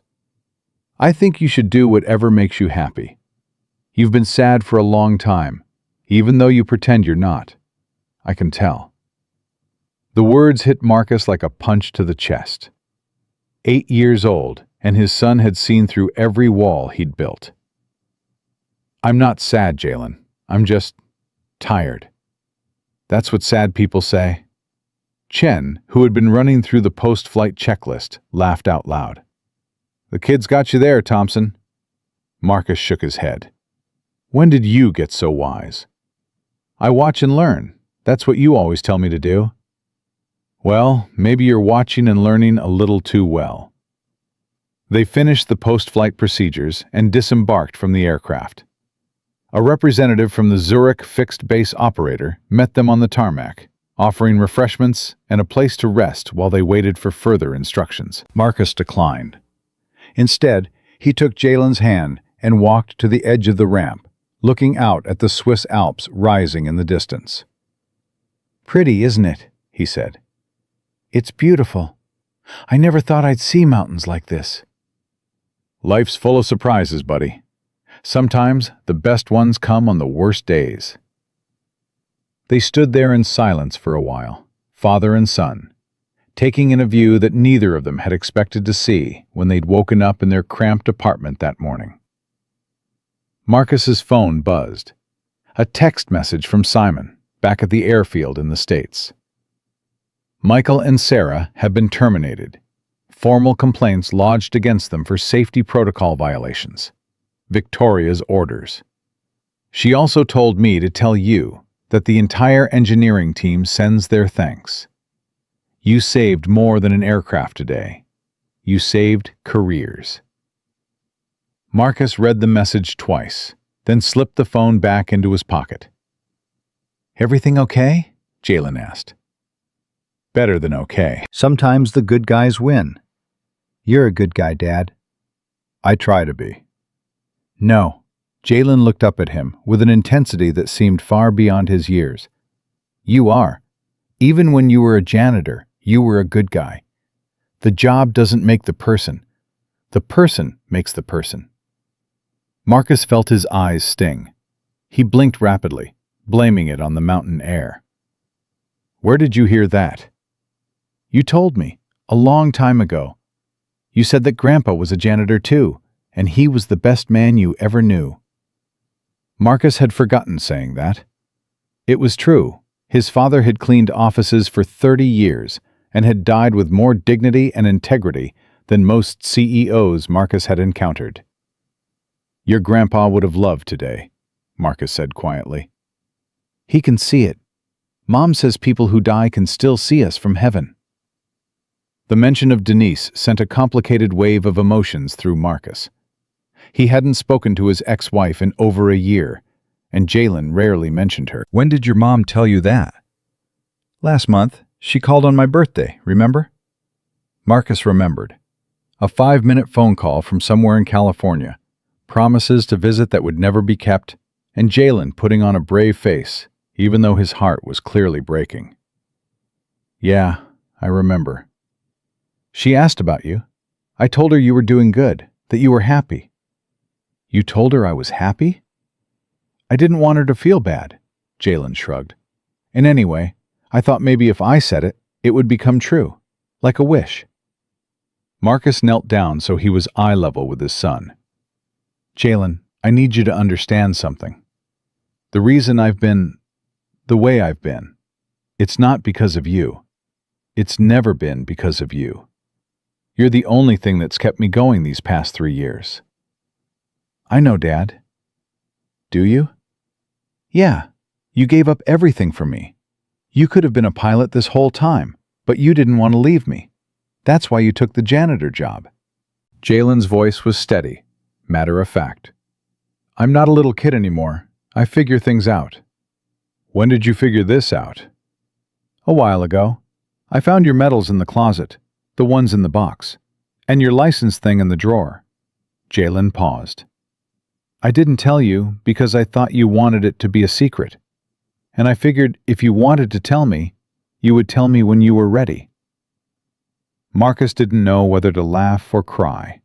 His son had known for who knows how long, and had kept the secret to protect his father's feelings. I should have told you, Marcus said. I should have told you everything from the beginning. It's okay, Dad. I understand why you didn't. Why do you think I didn't? Jalen considered this. Because you were ashamed. Not of being a janitor, of giving up. You were ashamed that you quit something you were good at, even if you quit for a good reason. Marcus stared at his son, 8 years old. 8 years old, and he had seen more clearly into Marcus's soul than Marcus had seen himself. You're remarkable, Marcus said. You know that? I learned from watching you. I think you learned in spite of me. Maybe both, Jalen grinned. Can we get food? I'm starving. They only had weird airplane snacks. Marcus laughed, a real laugh, the kind that came from somewhere genuine. Yeah, buddy, let's get you some food. They walked back toward the terminal, where Chen was waiting with news. Victoria's assistant called. The merger meeting is going well, better than expected. She wants to know if we can be ready for a return flight in 4 hours. 4 hours? Marcus frowned. That's quick. Apparently, she's so confident about the deal closing that she wants to be back in the States for a press conference tomorrow morning. Chen shrugged. Rich people keep different schedules. Can we be ready? Aircraft's been refueled and inspected. No issues. The Swiss mechanics are thorough. They found nothing wrong with the hydraulic system. Your repair held perfectly. Marcus nodded slowly. 4 hours. Enough time to feed Jalen, rest a bit, and prepare for another 8-hour flight. Tell her we'll be ready. You sure? You've been flying all day. Another 8 hours is a lot. I'll manage. I've done worse. Chen studied him. You're different than you were this morning. More, I don't know, more present, more alive. I feel different. Today changed something. Marcus looked at Jalen, who was examining a Swiss chocolate bar from a vending machine with intense fascination. I spent 3 years hiding from who I was. I thought I was protecting my son, but really I was protecting myself. From failure, from risk, from the possibility of losing more than I'd already lost. And now? Now I realized that hiding was the bigger failure. You can't protect the people you love by becoming someone you're not. Eventually, the truth comes out, and then you have to deal with both the truth and the lie. Chen nodded slowly. So what happens when we get back? I don't know exactly, but I know I'm not going back to pushing a broom. Victoria's offer? Maybe. Maybe something else. The point is, I have options now. Options I didn't have this morning. You always had options, Thompson. You just couldn't see them. Yeah, Marcus smiled. I'm starting to figure that out. They found a restaurant in the terminal that served proper meals. Not the gourmet fare that Victoria Sterling was probably enjoying at her merger meeting, but solid, satisfying food that Jalen attacked with the enthusiasm of a boy who had been living on airplane snacks for 8 hours. Marcus watched his son eat, thinking about everything that had happened since that alarm clock had buzzed at 4:47 a.m.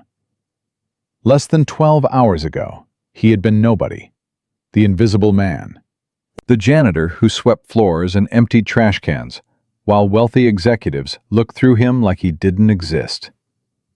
Now he was sitting in Switzerland, eating schnitzel with his son, waiting to fly a $200 million jet back across the Atlantic for a woman who would apologize for humiliating him and offered him any future he wanted.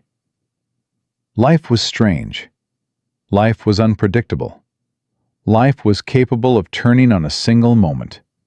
A whistle in an aircraft's fuselage, a pointed finger, a choice to speak up instead of staying silent. "Dad?" "Yeah?" "What happens when we get home?" "What do you mean?" "I mean, is everything going to go back to normal? The apartment, the school, Jalen hesitated. "The job?" "Some things will stay the same. The apartment, your school, the important stuff. But other things might change. I might start flying again. Not all the time, not like before, but sometimes, when it makes sense." "Would I still see you every day?" "That's non-negotiable, buddy. Whatever I do, wherever I go, you come first. Always. That's the one thing that's never going to change." Jalen nodded, seemingly satisfied. "Okay, that's what I wanted to know." "You're really okay with this? With everything that happened today?" "Dad." Jalen set down his fork and looked at Marcus with an expression of exasperated patience that was pure 8-year-old wisdom. "Today was the best day of my life. I got to fly across the ocean. I got to see you be amazing. I got to eat Swiss chocolate. Why would I not be okay with this?" "Because everything's changing. Change is scary. Change is only scary when it's bad change. This is good change." Jalen picked up his fork again. "Besides, you're still you. You're still my dad. That's all that matters." Marcus reached across the table and ruffled his son's hair. "When did you become the grown-up in this relationship?" "Probably when you forgot how to be one." Chen, who had been quietly eating her own meal, nearly choked on her coffee. "Kids got jokes." "Kids got too many jokes," Marcus said. "I blame television." "You don't let me watch television." "Then I blame your school." "My school is fine. I blame you." "How is this my fault?" "You're the one who taught me to speak up and tell the truth." Jalen grinned. "Can't blame me for doing what you taught me." Marcus shook his head, but he was smiling. Whatever happened next, whatever the future held, he had this moment. His son. This table. This strange, wonderful day that had started with humiliation and was ending with something that felt remarkably like hope. "Finish your food," Marcus said. "We've got a long flight ahead of us." "Are you going to sleep at all?" "I'll rest a bit before we take off. Chen will handle the first couple hours of the return flight." "But you'll still be flying, right? Like, you'll be in the pilot seat?" "Co-pilot seat for the first part, then we'll switch." Jalen nodded, satisfied. "Good. I want to watch you fly again. From the cockpit this time, if that's allowed." Marcus looked at Chen, who shrugged. "Your aircraft, your call." "We'll see," Marcus said.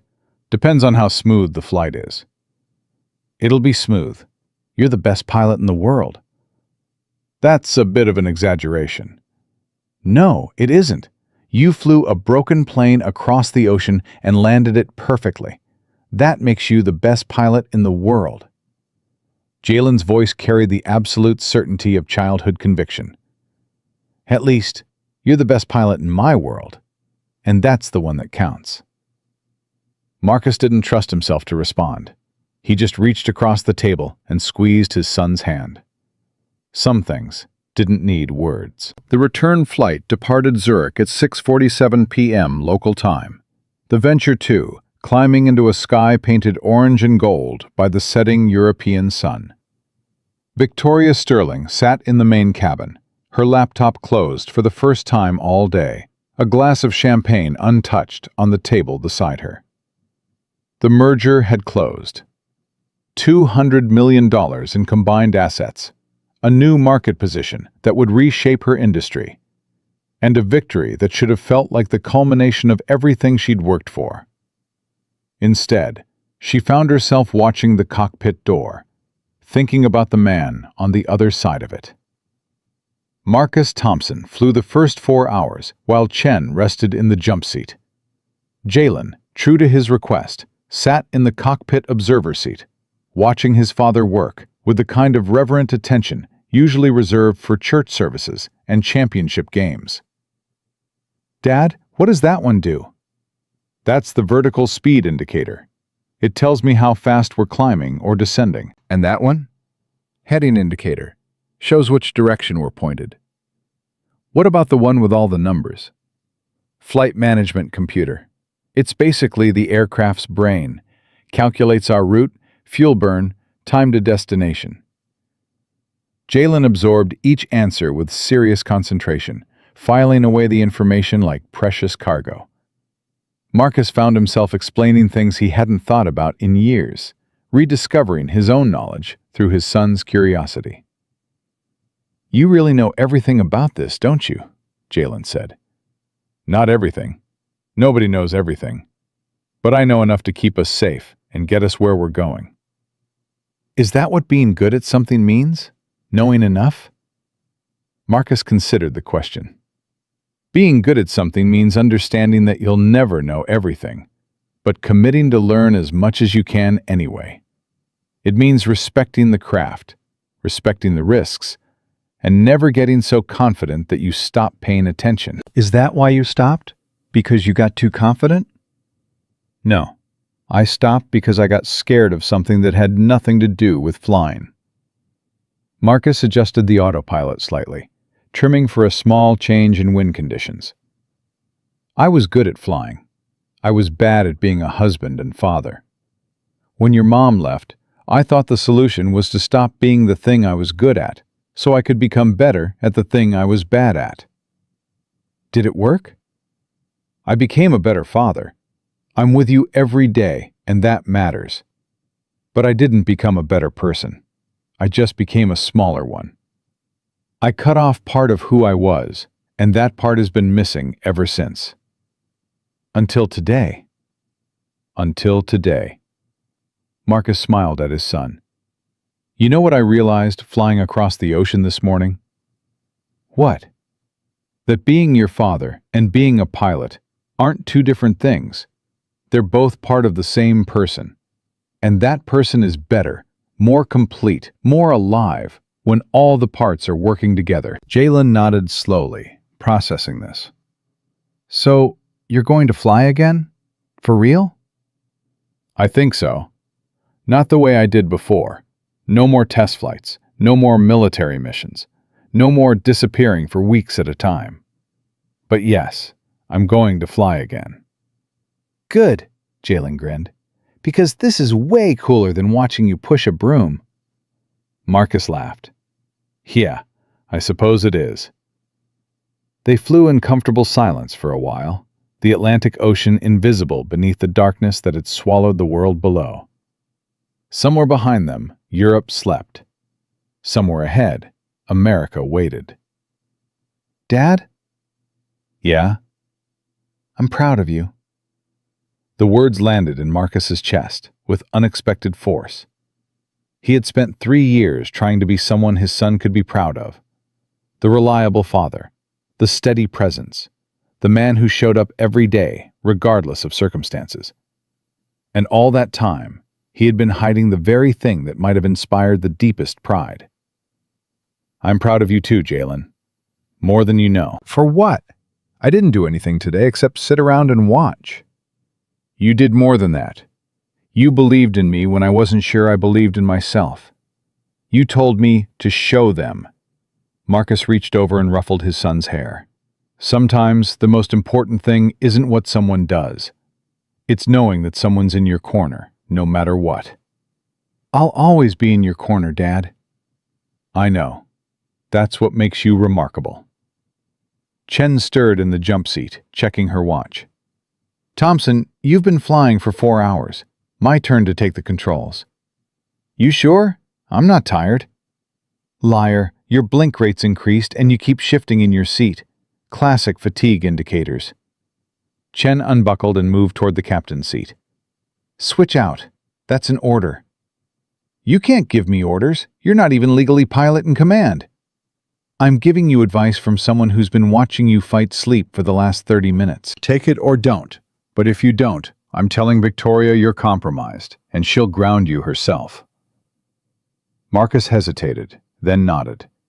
Chen was right. He was more tired than he wanted to admit. The adrenaline that had carried him through the crisis had faded, leaving behind the accumulated exhaustion of a day that had started at 4:47 a.m. and showed no signs of ending. "Fine, you have the aircraft." "I have the aircraft." Chen settled into the captain's seat, her hands moving over the controls with practiced confidence.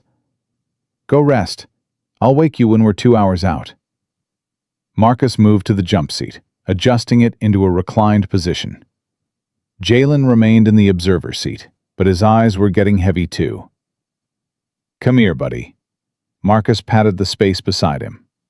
"There's room for both of us."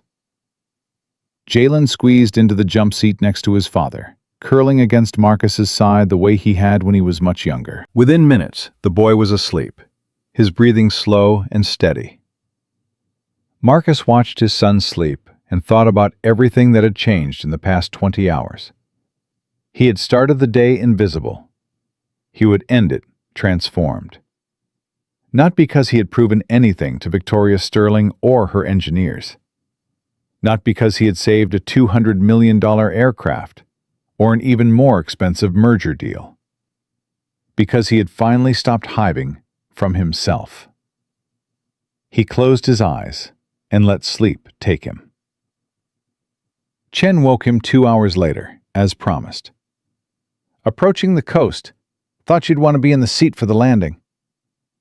Marcus stretched, careful not to wake Jalen, who was still curled against him.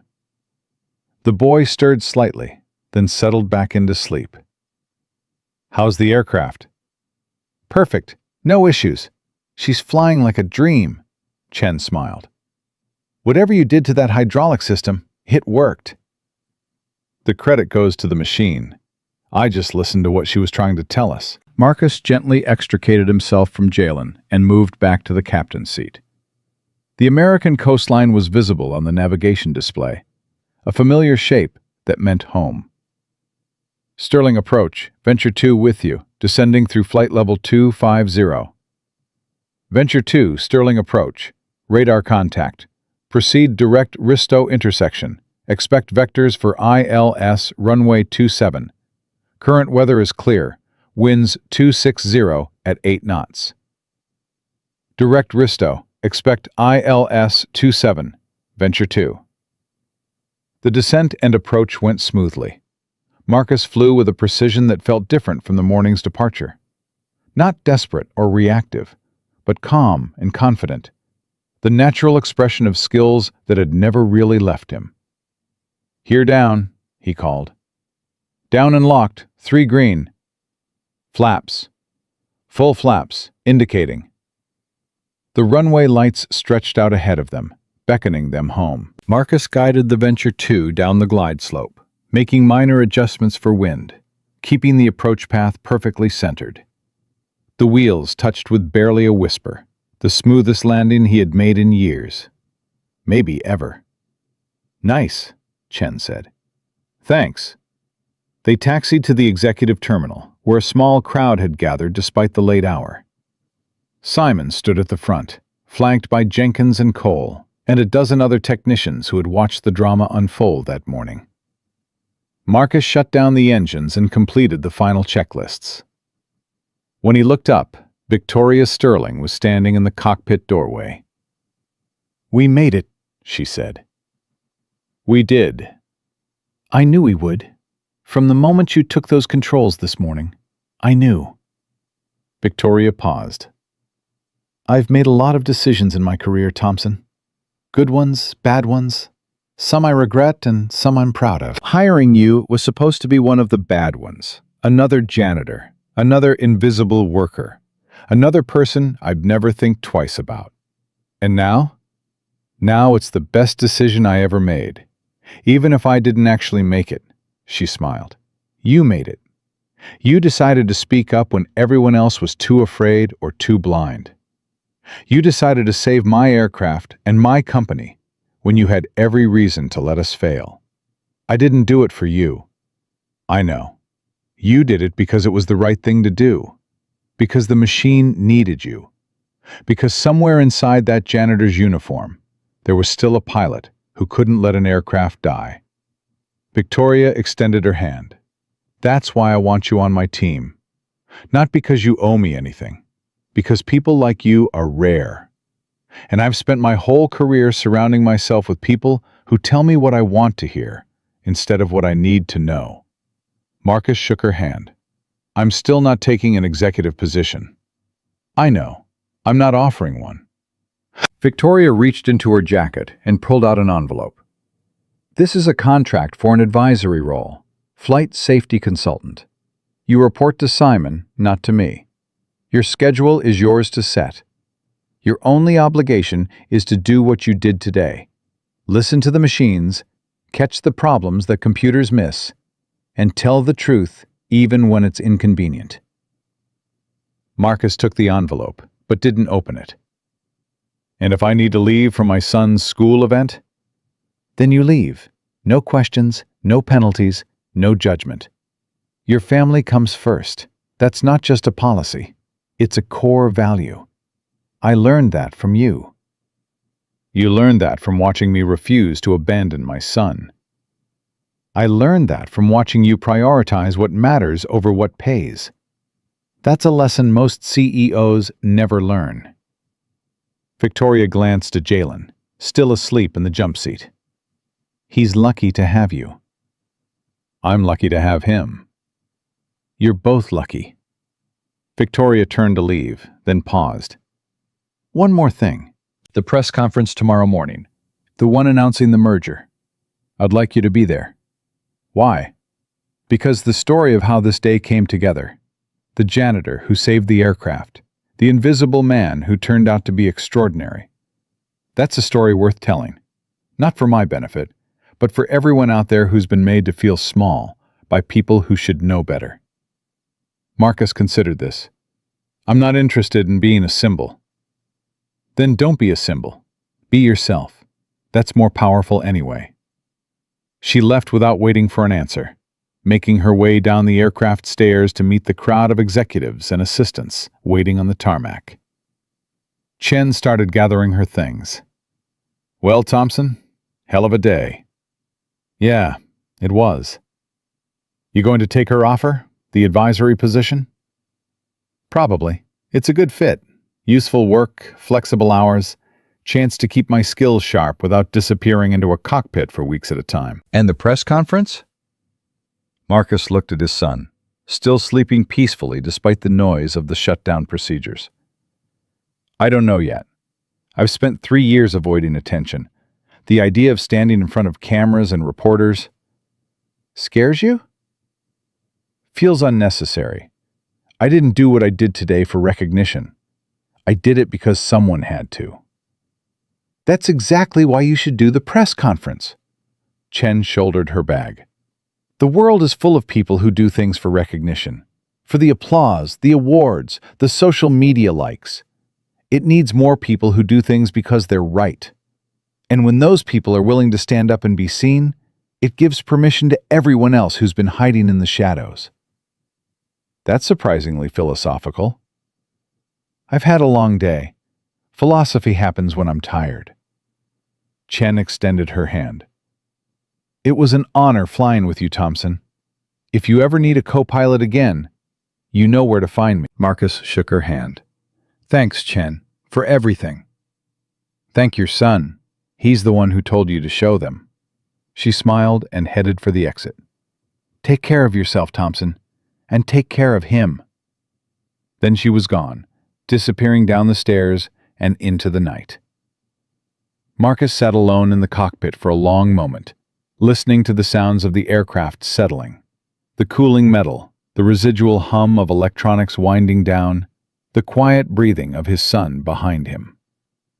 20 hours ago, he had been a janitor, the invisible man, the single father who had traded everything he was for everything he thought his son needed.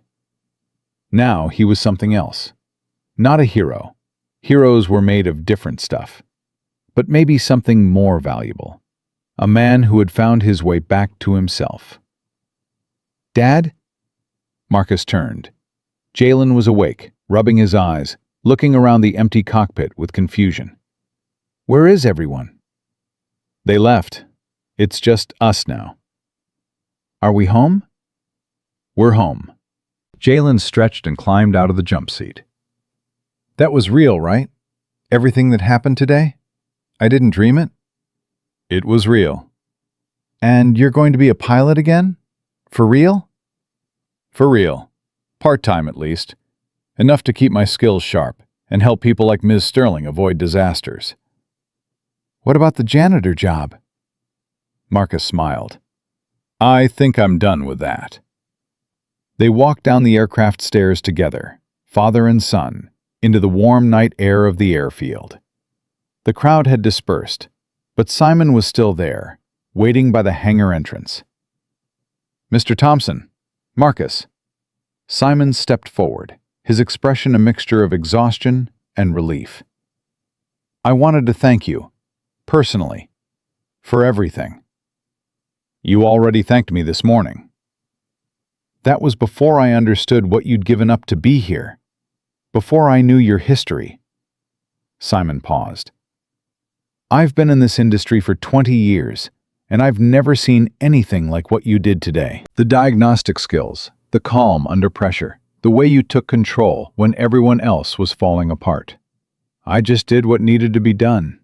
That's what makes it remarkable. You didn't do it for glory, or money, or recognition. You did it because the machine needed you, and you were the only one who could hear it. Simon extended his hand. If you take that advisory position, and I hope you do, I want you to know that I'll support you completely. Whatever you need, whatever changes you want to make to our procedures, I'm on board. Marcus shook his hand. I'll hold you to that. Please do. God knows we need someone to keep us honest. Marcus and Jalen walked through the hangar, the same hangar where, just that morning, Victoria Sterling had pointed her manicured finger and turned Marcus into a punchline. The equipment was still there, the tools, the aircraft maintenance logs, but everything felt different now. Or maybe Marcus was the one who felt different. Their old Honda Civic was waiting in the employee lot, right where Marcus had left it that morning. It looked smaller now somehow, less adequate. Dad? Yeah? Are we going to get a new car? Marcus laughed. Why? Is there something wrong with this one? It's got 200,000 miles on it. The air conditioning doesn't work, and the radio only plays one station. Those are character features. Those are broken features.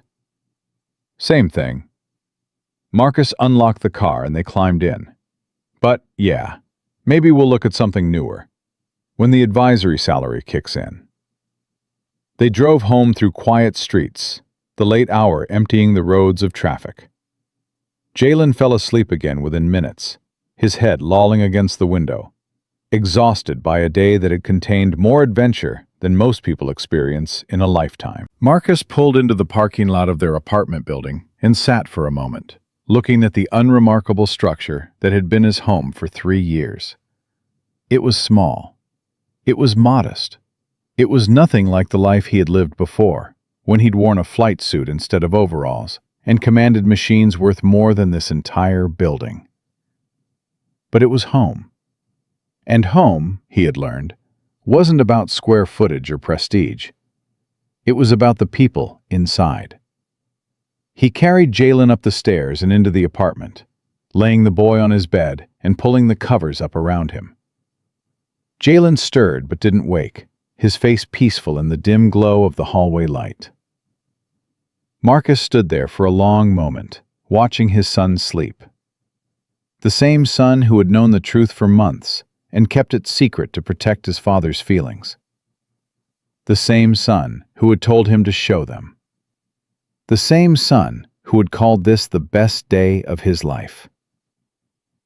"I love you, buddy," Marcus whispered. "More than flying. More than anything." He turned off the light and walked to his own room, sat on the edge of the bed, looked at the locked drawer in his nightstand, the drawer that held his ATP license, his military commendations, the physical evidence of a life he had tried to leave behind. He opened the drawer. The license was there, right where he'd put it 3 years ago. A little dusty, a little yellowed around the edges, but still valid, still his. He picked it up and held it in his hands, feeling the weight of everything it represented. The training, the sacrifices, the triumphs and the failures. The person he used to be and the person he was becoming. Then he stood up, walked to his wallet, and slipped the license inside. It belonged there. It always had. The next morning, Marcus stood at the back of the press conference, watching Victoria Sterling announce her merger to a room full of reporters and cameras. Jalen stood beside him, wearing his cleanest clothes and trying very hard to look like he belonged among all these important adults. "And I want to acknowledge someone who made this day possible," Victoria said, her voice carrying clearly through the microphone. "Someone who, 12 hours ago, was sweeping our hangar floor. Someone I dismissed, mocked, and humiliated in front of my entire staff." The room went quiet. "His name is Marcus Thompson. He spent 15 years as a decorated naval test pilot before choosing to become a janitor so he could be present for his son. Yesterday, when my aircraft failed and my engineers couldn't find the problem, he stepped forward. He diagnosed the fault. He fixed it. And then he flew me across the Atlantic Ocean to make this meeting possible."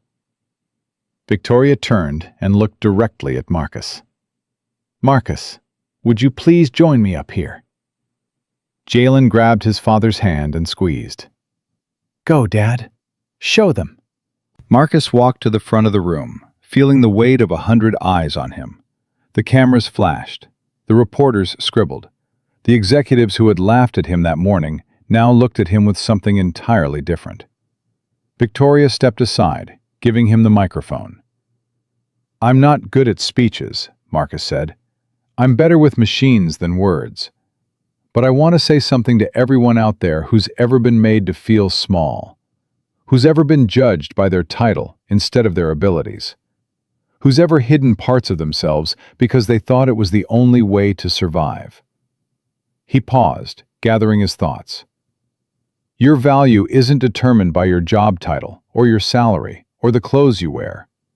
Your value is determined by who you are when it matters. When someone needs help, when something needs fixing, when the truth needs telling. The world will try to put you in a box, give you a label, tell you what you can and can't be. Don't let it. You're more than any box. You're more than any label. You're more than anyone else's definition of who you should be."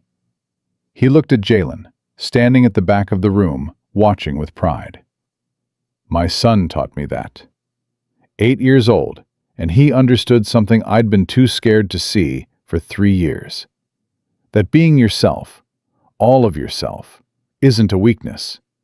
It's the only real strength there is." Marcus set down the microphone and walked back to his son. Jalen threw his arms around his father's waist, holding on tight. "That was amazing, Dad." "That was terrifying." "Same thing," Jalen grinned. "That's what you taught me."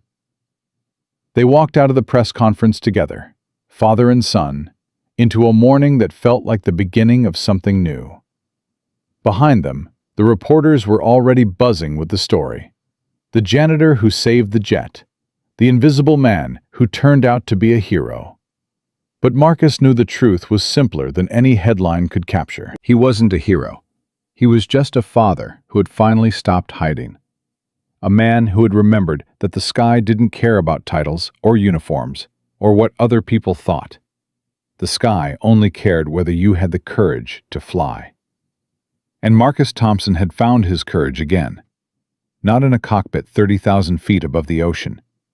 Not in the applause of strangers or the respect of executives who had once looked through him like glass. He had found it in the eyes of an 8-year-old boy who had never stopped believing in him, even when he had stopped believing in himself. That was the truth that mattered, the only truth that had ever mattered. Some men spend their whole lives chasing greatness, never realizing that greatness isn't something you chase, It's something you become, one choice at a time, in the quiet moments when no one is watching. Marcus Thompson had made his choice, and he was finally home.